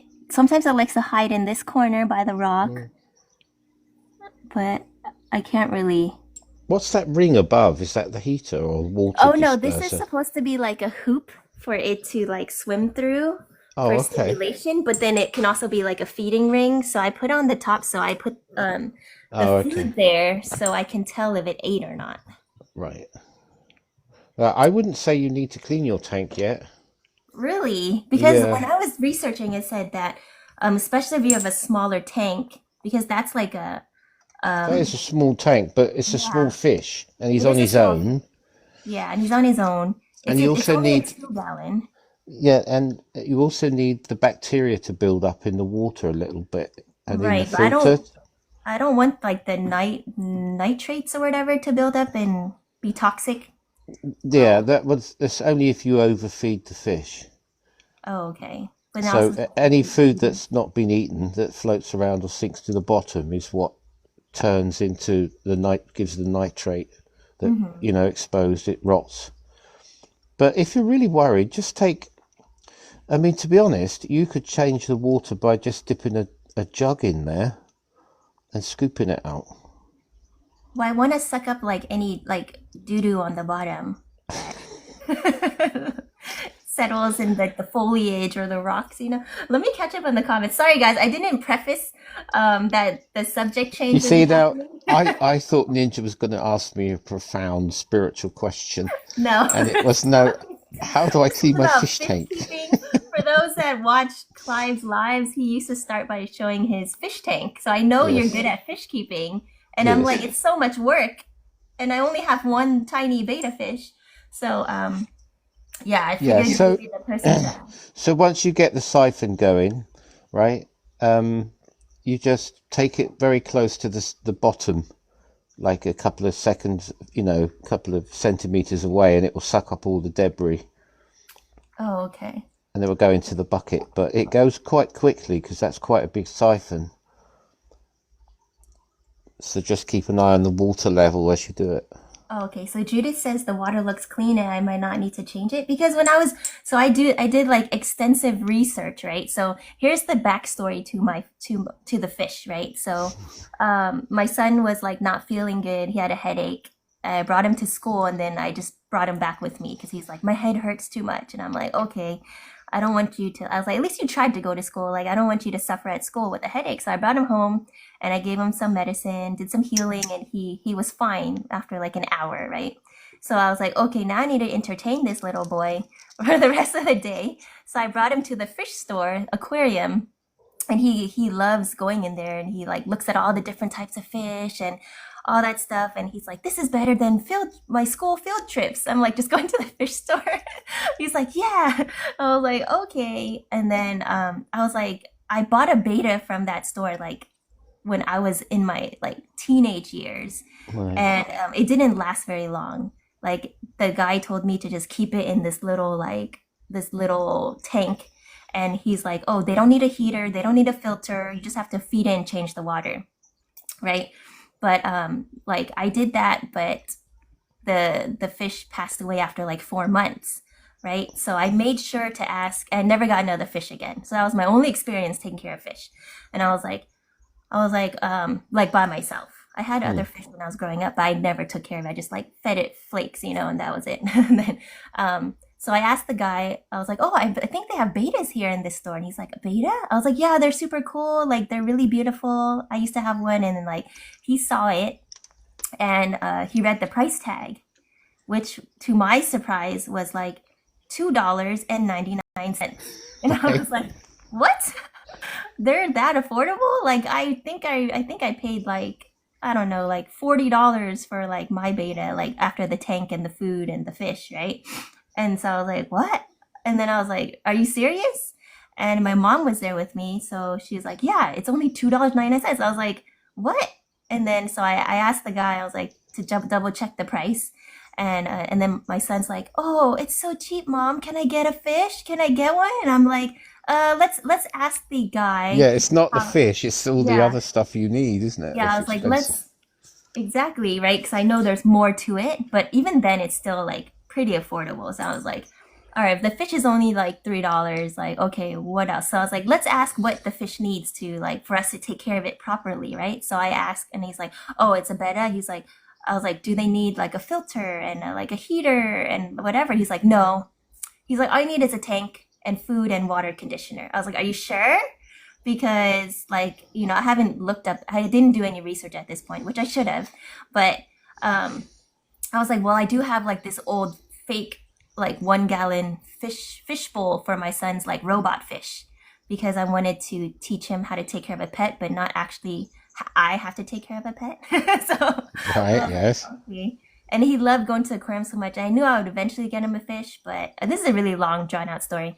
But, No, it's but fine. As long as it's definitely a tropical fish and not a cold water fish. yeah.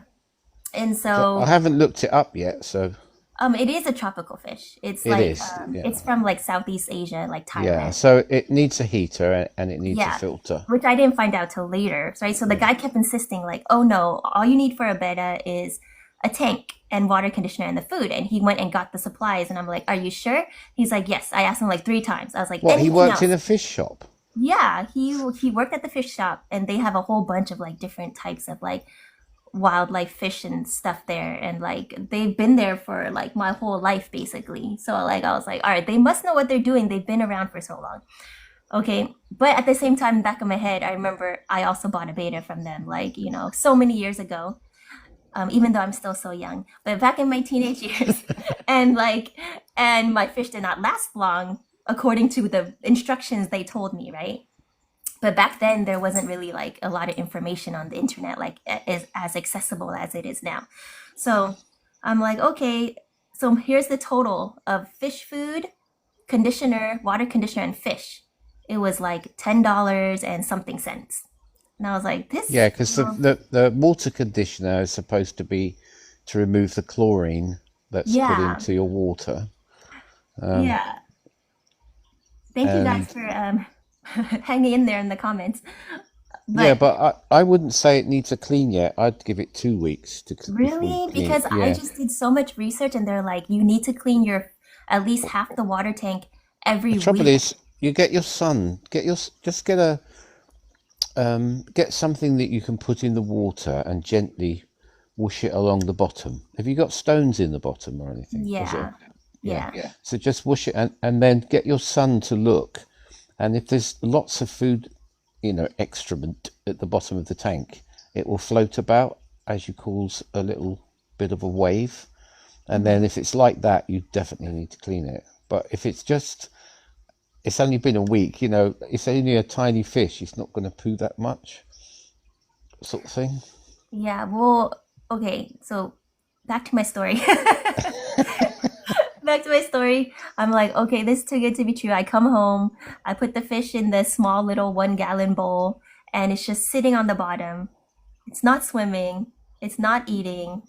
And I'm like, something is wrong. Like, they're supposed, like, it was swimming in the cup, like, so active, and then now it's just like lethargic.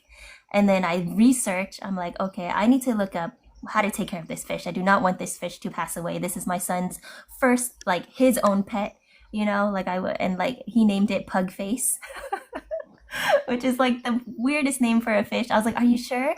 He's like, yes, Pug Face. His face looks like a pug. And like he really loves pugs, so I guess he really connected with this fish. I'm like, I cannot let this fish pass. Like I need to make sure this fish is part of the family now. Like we need to take care of it.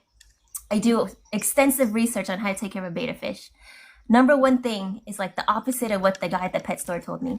They're like, bettas are tropical fish. They need to have at least 78 degrees. And I live in an ice cave where it's like always like 55 degrees in here. And I'm like, oh no. So I rush on Amazon, order a heater ASAP to be delivered the next day. Then I go online and they say, betas need to live in like a five, like, or actually I ordered, no, I looked again and they're like, betas jump. If you don't have a lid on your tank, like it can jump and then pass away, dry it on the floor. And the bowl I had did not have a lid. So I put saran wrap and a little air hole on there. I was like, oh my gosh. I was like, and I rushed on Amazon again, looked up, like, it was like beta starter kit, came with the filter, came with the fish tank, and then ordered that next day delivery. Then I did more research and they're like, betas need to live in at least like a 5 gallon tank. And I was like, I looked and I was like, oh no, mine's only a 2 gallon tank, but oh well, it will have to do because the fish is so small. Like it's like a not a big size beta. So I may have to upgrade the tank eventually. But then they do say to like change it every week, 50%. of the water. My question to you was, do I take the fish out and then do the siphoning, or do I leave? I'm afraid to leave the fish in because I don't want to siphon it because I can't spot it very well. So Right. Okay.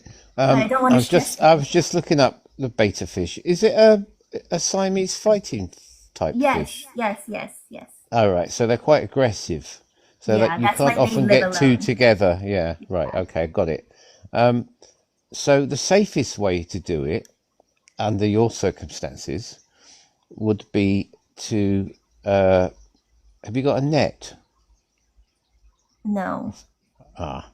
but I Okay. have a cup. I have the cup that it came in. Okay, if you can get the fish without stressing it out of the cup, but you need to put it in some water for the period of time to keep it at a similar temperature, because if you change all the water, the heater won't be able to heat the cold water quick enough for you to put the fish back in within that period of time. Right. I'm just gonna change like half of the water. Half the water, yeah. So take the Yeah. fish out, put it on the side, and just siphon half the water out quickly as you can, and fill it back up and plonk him back in, and hopefully you'll be all right. You'll know when the fish goes into shock because it will sit on the bottom and not move. Yeah, that's what That's I, what they do. If they're yeah. cold or they're a bit freaked out, they'll just sit on the bottom. Yeah, and that's what this fish kind of does. Like it's always hiding. It's always on the bottom. It doesn't come up very much. And I was like, is this fish okay? Because according to my research, they're supposed to be on the top, like trying Does to it swim about? like here and there. Like it's hard for me to see him, so I always have to ask like my son and be like, "What's he doing? Is he okay?" Like, no, he's still moving, but he likes to dwell like on the bottom, and he just go back and hide. And then like there's like flare sticks which to help stimulate the fish and have them like spread their gills and fins Mm. to like keep them stimulated and active. So I bought like a ball, I bought the hoop, I was like trying to, but I think it's just scared of everything. I don't know if it's just this fish's personality or if he's not feeling All well. right, So just one last question. yeah. The filter, is it throwing out bubbles? No, I turned it on the very lowest setting You need because I some know like oxygen. they don't like high currents. So No, it but is still getting oxygen, but is it's it? not like it's Have not you gonna got push it. have you got any bubbles though? I believe so. Do you want to look? Yes. Okay. I'm going to look at Ninja's bubbles. Can you see? It's like down here. Like I asked my mom and my son, they said there were bubbles. Like the thing is like over here. I don't know if you can see it, but the air tube is back Oh, I here. see the right. So I believe it is getting oxygen. I didn't want to Very turn it too high because according to my research, they don't like a high current because they're used to living in like still right. So water. sorry, I'm sorry to be a nuisance. The pump sounds very noisy, Yeah, right? Which is not quite right. So is it immersed in the water enough? it is. It's because this part here, like I couldn't get it. Hold on, I'm gonna drop Don't these. drop your phone in the tank, will I you? know. It's like I couldn't get it to snap in correctly, so it's kind of hanging here. But there should be water coming out of that pipe. Of this pipe, That pipe that's no, the pipe this that's one, the one that's in the water. The plastic one. Yeah, there should be this one. something. Yeah, there should be water coming out of that. Yeah, there is water coming out. Do you hear it? It's just Yeah, but that water should be trickling on the surface to create more oxygen. oh, so there's water coming out of this one here. Yeah, that's the filter system. So where the water trickles back into the tank, it should, like my tank, if you can look. There's this tube here where water Yeah, comes back out. but if I don't speak, listen. Can you hear that water? Yeah. Right, so that's constantly giving the fish oxygen by disturbing the water on the top. Oh, it should probably sound like this Yeah, that's what it should be doing. because it's Well, kind not of sinking. Not right up, but at an angle. I mean, I feel like Stinky. it's... No, it's sinking because like this Oh, thing isn't snapped in correctly. So I don't know. Oh, I don't know where that sound's coming from. see, see now the filter's gone quiet because you've got water flow going through the pipe. Okay, well hopefully that worked. No, it's still loud to me. Oh, okay. I don't know. I feel like it's just not properly at the right height. But all right, that's better, right? I'll tell you. Oh, you can't, can you? Like when I open it, it's louder. When I close it, Oh, it's better now.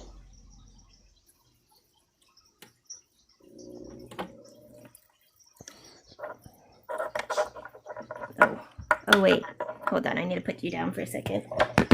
This thing fell off. Hi, Wendy.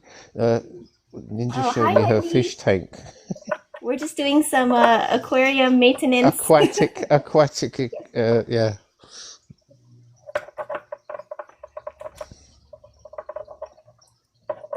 Okay. The screen's gone blue because Ninja's snorkeling on the bottom of the tank. Yes, and I'm gonna wash my hands really quick.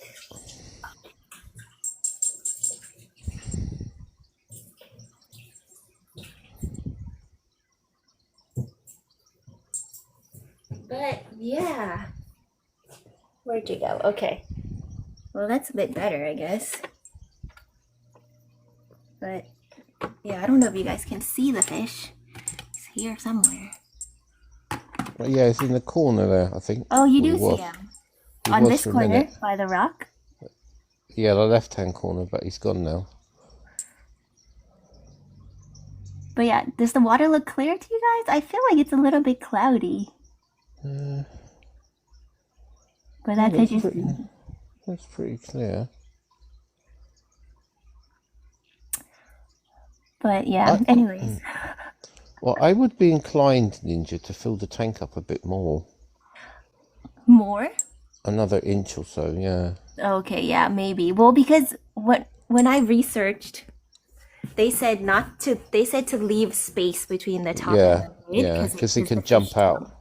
Yeah, and I didn't want it to hurt itself, so that's why I didn't fill it all the way up. But you think I should add more water after I A do little the bit. After your change, yes. Okay. Hi, Heather. When you go through your change.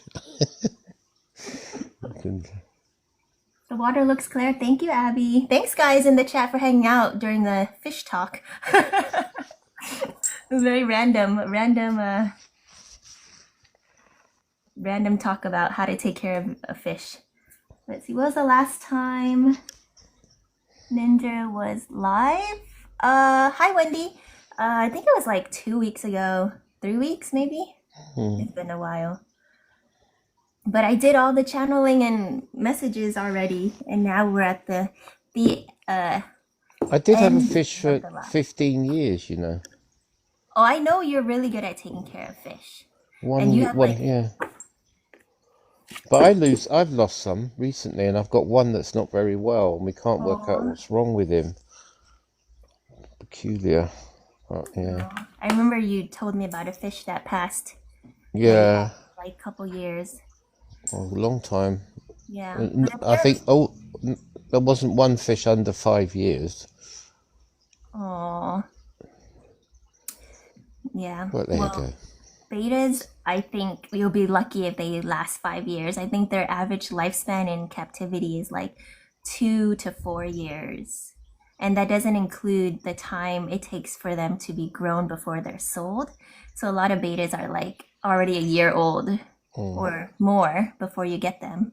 So I'm just like, this guy has to last as long as possible. But then some people have been able to keep their betas for like 8 years or 10 years. It's rare, but it happens. Yeah, did you know about the baby?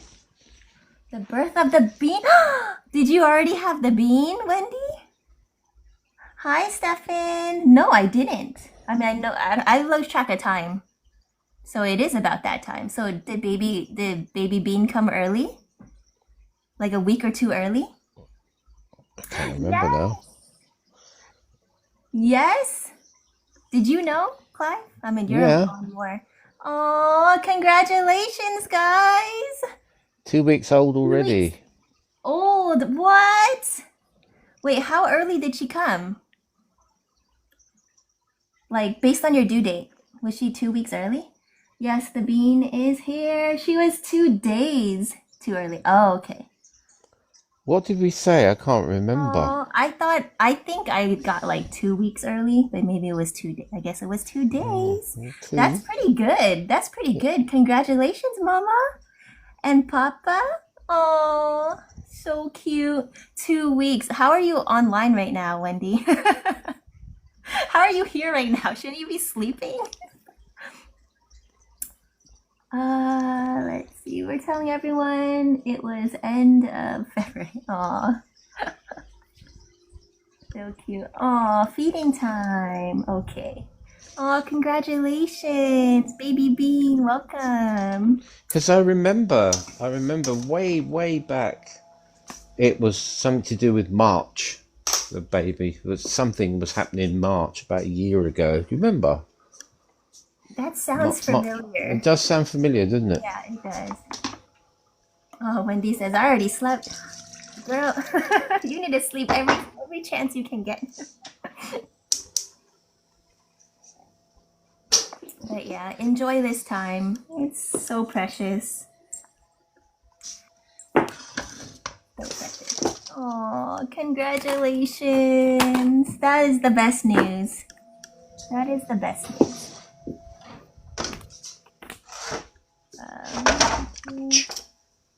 Lean? The name of the baby is Lean? No, Leia. Sorry, I don't know Yeah. why. Oh, that's a beautiful name. Hi, Leia. We love you. So cute. Let's see. It's sleepless. Yeah, that's why you gotta try to sleep. Oh, Leia is a beautiful name. Oh, Wendy, Stefan, and Leia. Oh, so cute. I can't stop gushing. I can't stop gushing. Okay, I need to get together. But yeah, congratulations. Well, Hopefully, I've told a couple of people on my live. It's just such a lovely story. Their yeah, romance and everything. It's just I a really know. lovely story. Well, they're just such lovely people. Uh, she's also a beauty. Oh, I'm sure. I am sure she's a beauty.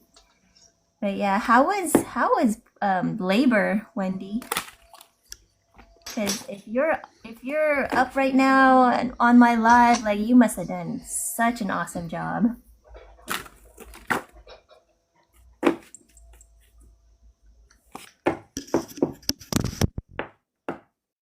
But yeah, while I wait for Wendy's response, Clive, how are you? How have you been?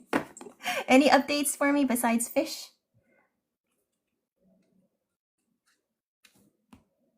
And then you disappeared. And then Clive Sorry, disappeared. I was clattering in the kitchen, so um, I turned the mic off. Oh, no problem. 3 days awake with no sleep, Wendy said. Oh, that's nothing. That's nothing, Wendy. But yeah, that is still tough. But yeah, Well, we did go into that on one of your lives. I do remember that the joys of having children, yeah, the sleepless nights. So it was all expected. yeah. But I just want to check on Wendy's like physical being, making Well-being. sure she's okay. Because labor it's a lot on the female body, let alone the lack of sleep. I won't even go there about all that because the amount of times I've been told what we've been through pregnancy, and I get it. Oh, whoa. Wendy said she went to the hospital just to go to sleep for 2 hours with medication. Oh, my. Yeah, it's tough. It's so tough. I still feel like I don't get enough sleep. And me. My sleeping patterns are all over the place at the You don't moment. even sleep because I be seeing you like randomly pop up doing lives, and I'm just like, it's nighttime for me. What time is it for you? Because you Ah, must have been yes. up all night long. Well, no, not always, but I tend to, you know, sometimes if I can't sleep, I don't actually go on TikTok if I can't sleep. It's normally I'm always usually on TikTok before I go to bed, kind of thing. But Stefan says, is it normal for babies to lose socks?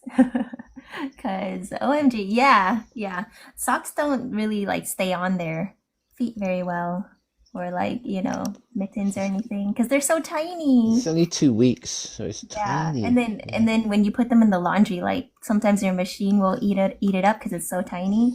So yeah, at 2 weeks they don't really, as long as you're like swaddling them, they don't really need socks. But I don't know what you guys do. But if you're not, then I guess if they're to keep their feet warm, yeah, Yeah, it might be cold there though. yeah, exactly. Have those cute little onesie things, don't they?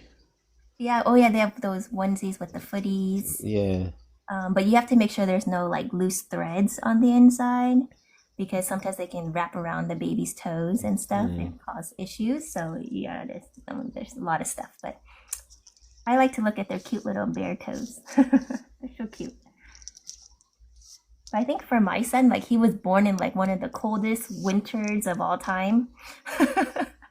So I always had him like wrapped up like so much. Now he really doesn't like to wear blankets. Mm. I think it's because I had him like swaddled up so heavily when he was born. I remember going to the river with my daughter, right? Um, and she loved it. I used to take her when she was about 2, so she was walking, and we went to this little stream that was opposite our old house. And you know how kids love throwing stones? Well, she Yeah. was just in the water, just grabbing hands of gravel and throwing them up in the air and watching them splash. You know, that's what all Mhm. kids do, isn't it? And then she picked up this rock and she threw it and it hit me in the head Oh, oh no. Ow. and really hurt. And I saw stars and I was like, oh.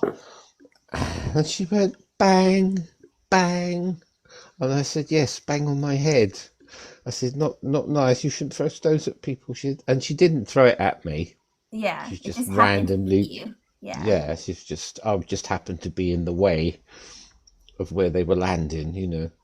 But the great memories, Yeah, great kids memories. kids are the best, but they also sometimes are unaware of like what they're doing, like especially babies. Like my son was born with like a giant head and like he couldn't like, his neck was too weak. He's so brainy though. Yeah. And then even when he got older, his head is like he's 75, he was like 75% head, 25% body. And so he would always like donk me in the nose. And I'm pretty sure he broke my nose like a couple of Mm. times because he just randomly I was like, "Oh my gosh." He was able to hold his like head up by himself at that point, but sometimes they're just like moving, looking Mm. around, not I paying know. attention. It's just like if somebody hands you a newborn, you know, a lot of men they freak because they're so fragile, kind of Yeah. thing. And as long as you hold the back of their heads, you know, it's okay. Yeah, but I'm talking about even when they get older and they have control, they still will sometimes just like donk you or like, when they're playing with toys, they don't understand that like it will hurt you if they hit you with it. Like I think one time my son took a remote control and was like hitting my face and I'm like, "Ow, this hurts mama." And he's just laughing because he's like, "Hee hee, funny, funny faces. You're making funny faces." And I'm like, "No, no hitting." You gotta teach them like young right away. But yeah, and he never did it again after I explained to him like, no, this owies me.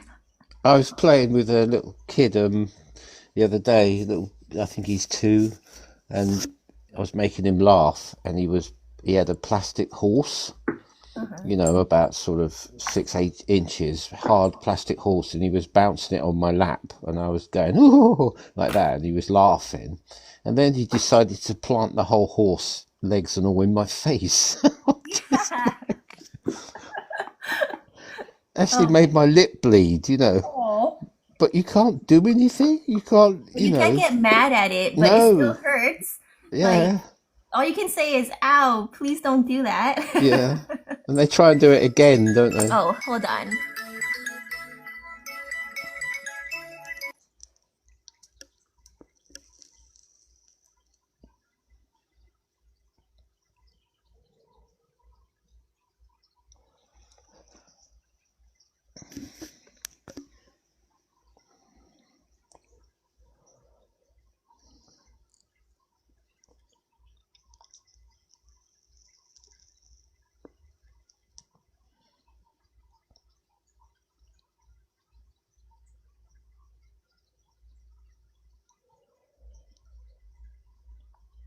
Have you and Steffo have got maternity leave so you can spend time?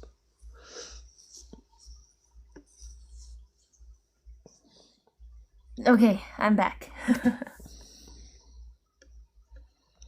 All right, what were we talking about? Don't Kids. know. Did you read it? Oh wait, what did Wendy say? Can you I don't retext know. it? I was trying I to don't work out. see a comment from you. I don't know if it got filtered. I was wondering where you went, Wendy, but I thought maybe you were feeding I was going to Leia. say to you just quickly, but then I thought, well, there's no way of doing it. But if you were to send me pictures of the setup of the tank, I could advise you, but I can't really. When you're moving the phone around, trying to look at it, it's hard to sort of picture it. There's not much in there. It's just like the filter, the heater, and then just rocks, some rocks. Have you got a thermometer in there as well? The heater has a thermometer on it, I believe. All Yeah. right.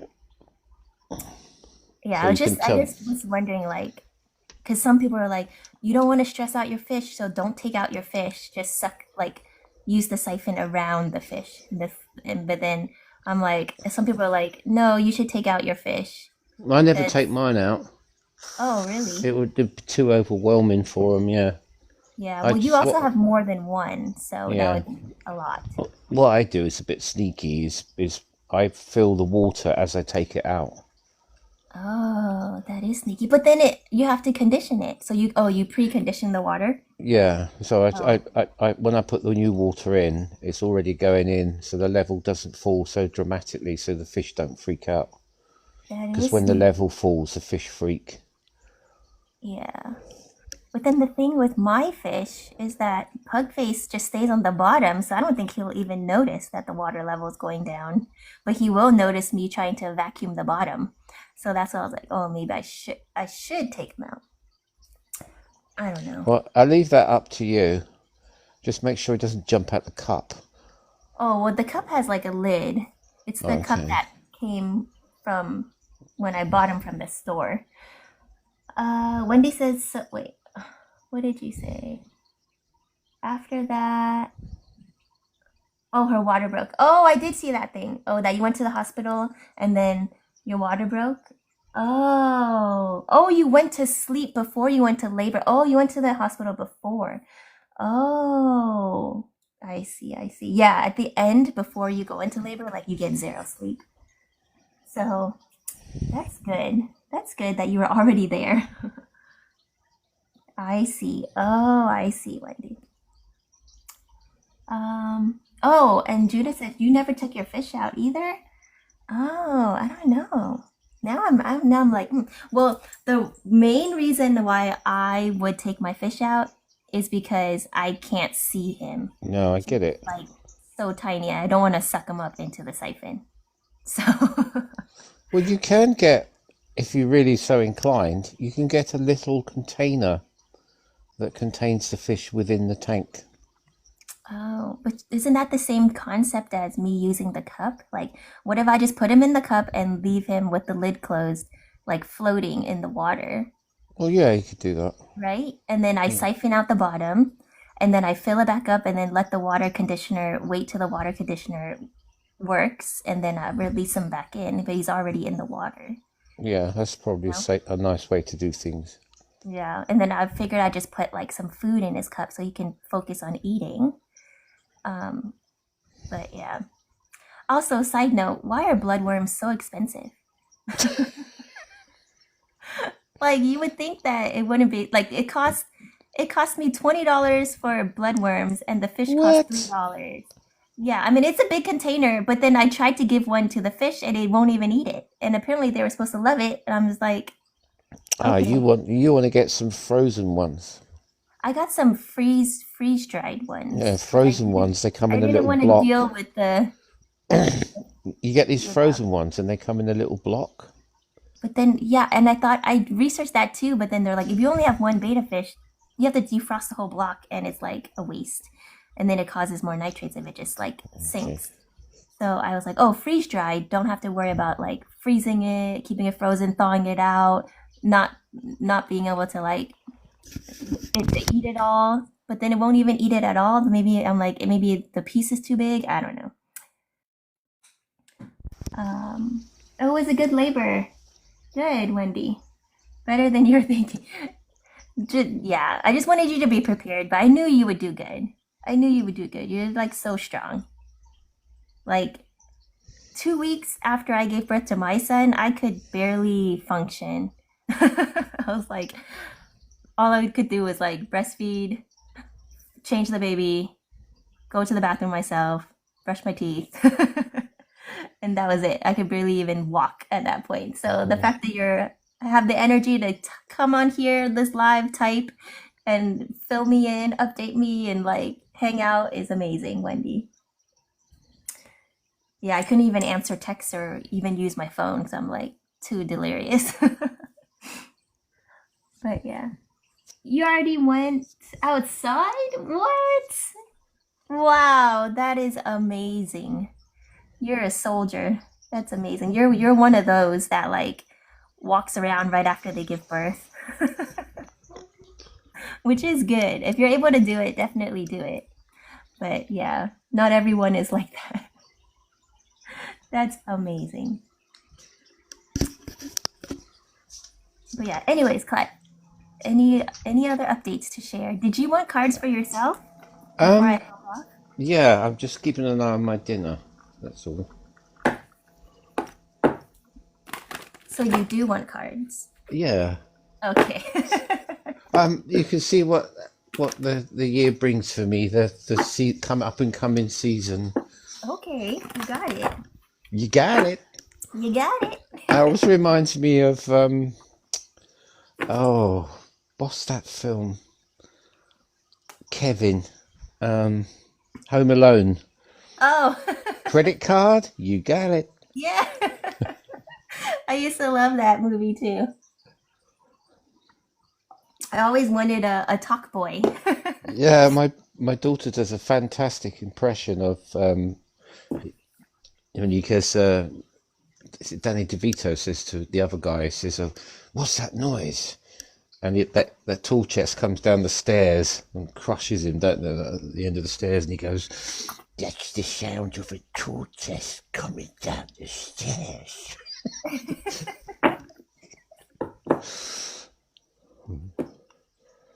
Wendy says, I was also like, no, do it slowly.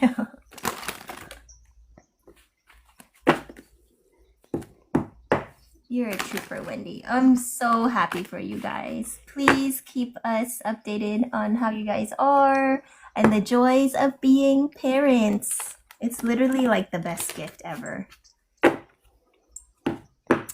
So I'm cute. happy for him too, really I happy. know. Aw, so cute. Oh my gosh, that just reminded me like my son always asks me for another baby. Oh, really? He I'm asked me sure he for two understands kids. why that's not going to happen at the moment. I don't think he understands. But he asked me for two things. He asked me one to adopt him a new dad, and two Fair enough. to yeah that I understand. And two to make him a new baby. And I'm like, I was like, it took me so long just to make you. Like you're all I need. Like I don't Has he need got a another. preference, a brother or sister? No, he just wants a sibling of any kind. I'm like, I was like, I don't think you would really like that because you always want all my attention. Tension, yeah. Yeah, I was like, you wouldn't like to share attention. Like, you get upset when I just like say hi to your cousins. Like, if I for even like 30 seconds or 10 seconds give attention to somebody else, he doesn't like it. He gets jealous, and then which is cute. But I'm just like, why do you want to? He's so like, he just randomly always asks me like, can you make me another baby? And I'm like, no, why do you need another baby? Like, you're my baby. I don't need another baby. But it's just so cute. Yeah, but then you'll get that comment, I'm not a baby anymore.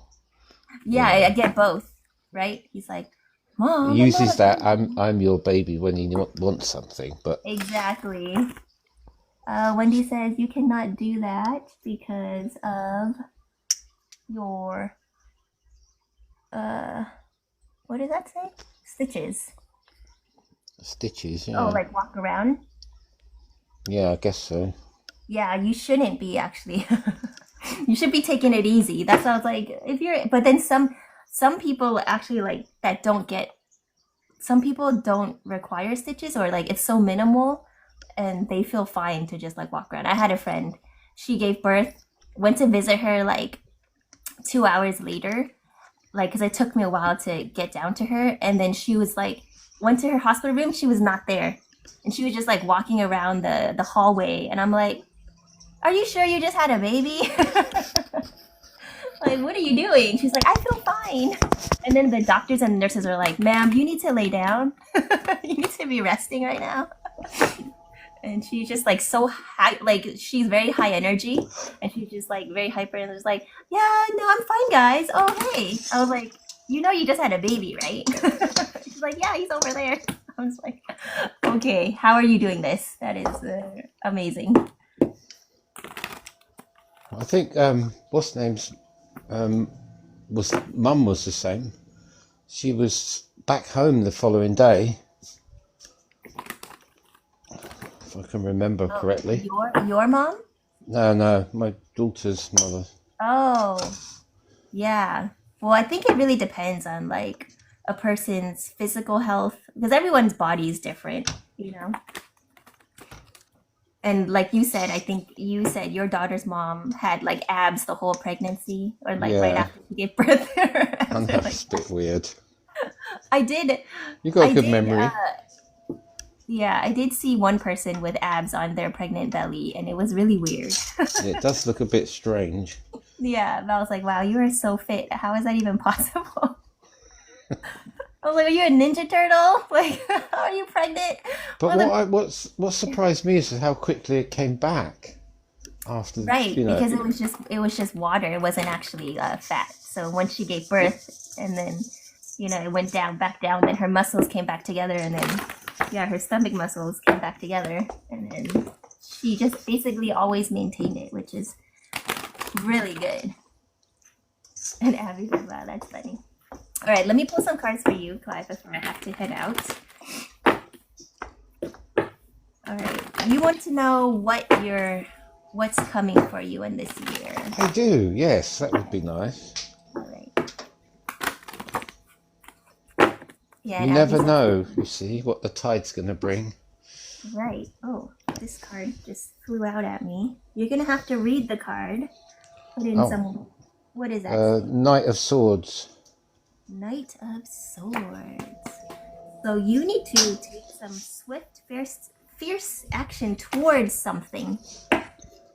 What that is, I don't know, but interesting. Take action. All right. So if you've been hesitating or Yes. lollygagging, is what I just heard. Lollygagging? What the hell is that? You don't even know what that means. Never heard I that heard before. I heard lollygagging, like trying to procrastinate on something, right? Right. Making up excuses not to proceed with something, like it's lollygagging. I don't know. That's what that's Okay, meant. well, that's quite Um, true, actually. okay. Well, I don't know what that's about, but you do. I So do. As long as you know, that's fine. I can Yeah, tell you you. need to take action. Okay. All right, here's your split. 5 of Cups, right? Like stop dwelling on things that are out of your control or you cannot change or that happened in the past, and yeah, stay in this gratitude attitude as you know and focus on what it is that you can make a difference, right? Focus on things that you can do to better your life instead of things that held you back in the past. Okay.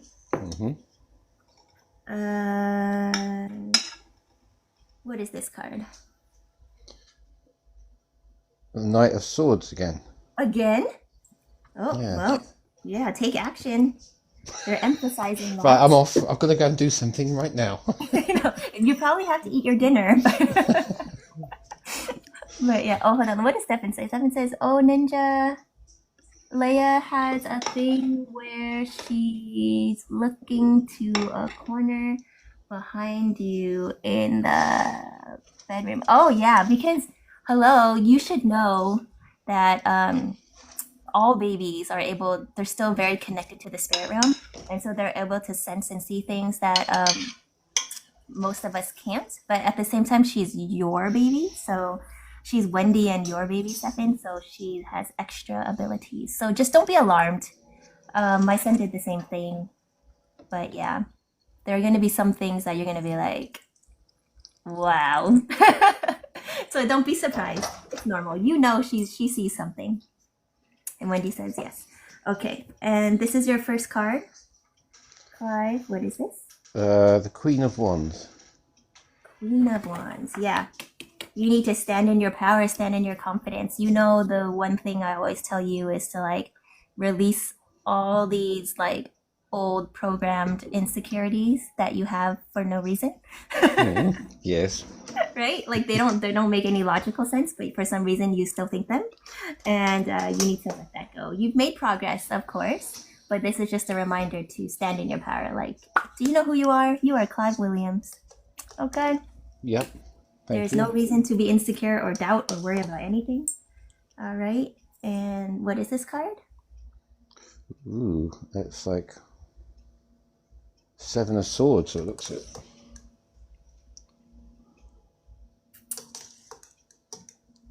Is it? I think so. Okay, if you say so. I don't see that, but I trust you. All right, 7 of Swords. So again, something is being done in the background, and I just heard backdrop. Interesting. What was this card? I'm sure it's the 7 of Swords. If you're sure. I just don't see it. But it's just extremely blurry to me, so I just can't verify that. What was this card again? I forgot. Got me at it now. The Knight of Wands. Okay. The Knight of Wands, 7 of Swords. Wait, the Funny Knight combination. of Wands? Yeah.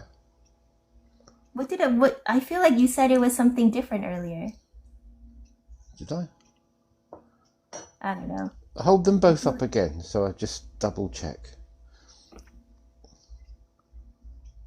Oh no, the Queen of Wands, yeah. Sorry. Okay. Queen of Wands, 7 of Swords. Okay, so stand in your power, right? You may not see what's... Oh, interesting. This has been coming out a lot in the collective. This came out earlier, if you remember, for Judith, I think. Or maybe it was Abby. But the same combo of 7 of Swords and then 2 of Cups. So you don't see it yet either. But yeah, you do have a connection coming up for you. A partnership, companionship, chemistry, some type of connection coming up for you. Remember, don't dwell on it. Don't anticipate it. Just keep doing what you're doing and it will come when it's supposed to, okay? But don't be surprised when it does. And what is this card? Strength. Strength, yeah, because you already know how strong you are. This card is right under the Queen of Wands, which is like standing in your power because you are so strong, right? You know that no matter what, like you can overcome anything and everything. And what is this card? Oh, hold on. Is that No, the sun or the no, no, no. star? This is the star. Yeah. So yeah, because you are a bright shining star. I have to cover the image just in case. But yeah, you are this bright shining star, and you're meant to be bright. So they're saying like, don't dim your light. Even okay, yeah, because you don't see it. You don't even see it yet. Like you are only getting an inkling of how powerful you are, but you don't see it yet. Let me what popped up on my screen. Okay. Yeah. So just keep on shining bright, okay? Never Thank dim you. your light for anyone, not even a connection, okay? Because I know there's a part of you when you do connect with somebody, it brings out your insecurities for some reason, and you need to not do that, okay, sir? Yes, boss. Okay. But yeah, you are making moves. You're on the right track here with the chariot card. So this could be a physical move, a mental move, emotional move, like you're changing mindsets, perspectives, but you're on the right track. So yeah, moving forward here. Thank But you. yeah, I think that was a very kind reading, very It nice was reading. very That's kind. great. You've definitely changed your manner. It's There's no evil tea in there. it's because you changed, Clive. I just read the cards. I don't add any judgment, okay? Like I don't purposely try to be mean. It's just whatever No, comes out. I know. I know. I just have to say it. But yeah, your reading looked good. So yeah, you're doing great. Thank you. Let me see what's something keeps popping up on my screen. Let me check my battery life here. Can't really see it. Oops. We're at 20 past 8 in the UK. Okay, interesting. I have 22%. Okay, all right. And let's see. Oh, thanks for the likes, guys. I wasn't even checking. Okay. Oh, there we go. All right, so that was your reading, Clive. Thank you for the fish advice. Oh, you're welcome. Thank you guys for hanging in there. Let me see. Stefan says, our guardian angels. Yep. Oh, verification. Yep, from source. Wendy says, is there a message for us? Let's see.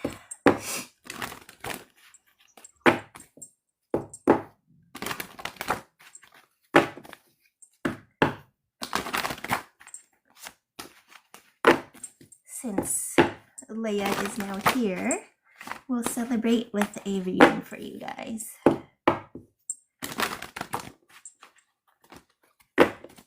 What do Wendy and Stefan need to know? All right, Clive, if you could help me out by reading the cards. What does this say? Knight of Swords. Knight of Swords, yeah. So things are moving fast, swiftly. You guys have been having to do a lot, but in a good way, right? With the baby. What's this one?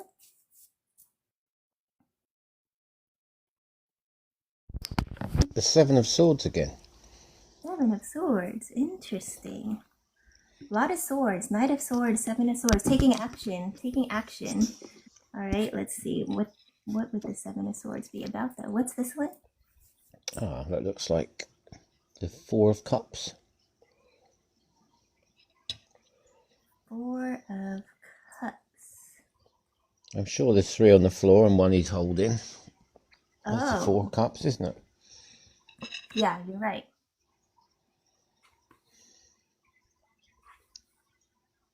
I'm getting that, like, you guys never gave up. Like, normally this card is like, it represents like not settling, whatever, but you guys never gave up. You guys knew that Bean was coming, right? And it's like, I feel like they're just emphasizing like this cup here, which is Bean, which is Leia. It's like you've been given this gift. Oh, that you can hold on to and hold. Like literally, they just keep showing me like they're making me zero in on like certain aspects of the card and like saying this is Bean. This is Bean. Like you get to hold her now, right? Because you guys never gave up. You guys always believed that she would come, and now she's here for you guys to hold on to. Okay, and what is this card? The Knight of Cups. Knight of Cups. Yeah, see? So now you're able to like fully express this new level of love. Oh, and take, yeah, in the physical form, right? Like you get to shower this baby with so much love now. And because Knight is an action card. It's like expressing that love. It's a different level of expressing the love you have for each other, the unconditional love you have for yourselves, and now this unconditional love towards Leia. Yeah, it's like a really nice atmosphere in their house at the moment. Yeah. It's that they keep pinching each other to sort of see if it's actually real. Do you know what I mean? That kind of. It's like, is this? Yeah, exactly. And then what card is this? Ace of Swords. Ace of Swords. Yep. Verification from source. You guys know. What card is this? Oh, wait. Is this one that I need to block? I don't know. Is this the Tower card or what? I think so. Okay, Yeah, I think it is the Tower, yeah. Yeah, so this is because it's a big change, but in the best possible way ever, right? Like having a baby will definitely, it's like the start of a new chapter in both your lives, and it may shake things up, but in a good way. Does that make sense? Like babies, like no sleep, tired. It may test your patience, all this stuff, but it's like such a good thing. Towers just represent change, so it's just a big change right now. And last card. It's the favorite one with all the cups. Is it 10 or 9?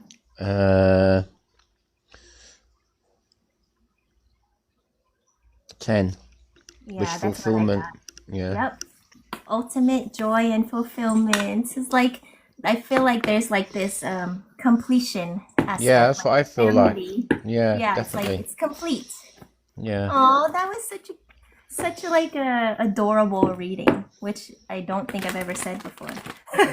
But yeah, thanks guys for letting me read on your energy. And you know what? And family. That takes me back to the first time we met Wendy in that, and we were giving them a reading, and I remember saying, or you saying, or one of us saying, that there's something missing, and that missing piece of the puzzle is a child.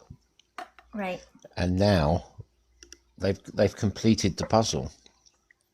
Yep. Oh, so sweet. Nice. Wendy says thanks, Ninja. Oh, you're welcome. Congratulations, guys. This was like the best way to end the live. And thank you, Clive, for being here as always. Thank you, each and every one of you guys, for being here.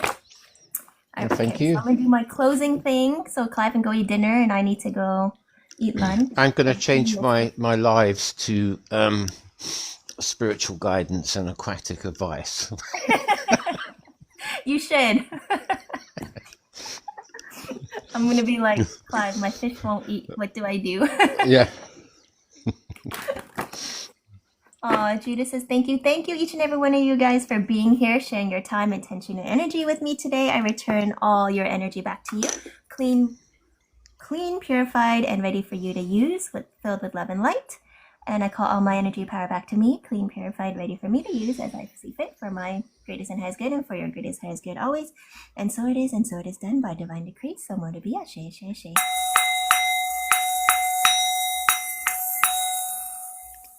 That sounded like jingle bells.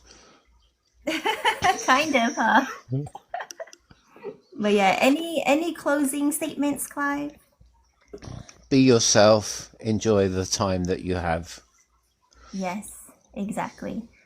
And my closing statements would be to remind you guys to love yourself unconditionally first, stay in the present moment, and literally, like, you're here to enjoy life, go experience new things, literally go live it, like, get offline, go experience something, go outside, get some fresh air, hang out with real people, please. Even though, like, hang out with me is awesome and I love hanging out with you guys also need to kind of immerse yourself in your environment as well, okay? But yeah. And congratulations to Wendy and Stefan and baby Well, there's a Lily. baby outfit on the way, by the way. There's Someone's a sending you a baby outfit. Not you, Ninja, Wendy. I know. Who? Is it you, Clive? No, I'm not sending it. I don't know where they live. Oh, you're just letting them know. I'm letting them You're know gonna get there's a what. whole Yeah, bunch of this. baby gifts. Yeah, live your life, exactly. But yeah. Okay guys, I will All see you right, guys next take time. care. Take care And everybody. right, bye. Be careful Bye. with the filter and Oh, and the the fish, yeah. siphon. I know. I'll I've got this update you image. guys. Right, I'll update you bye. guys as soon as I can. Okay, bye guys.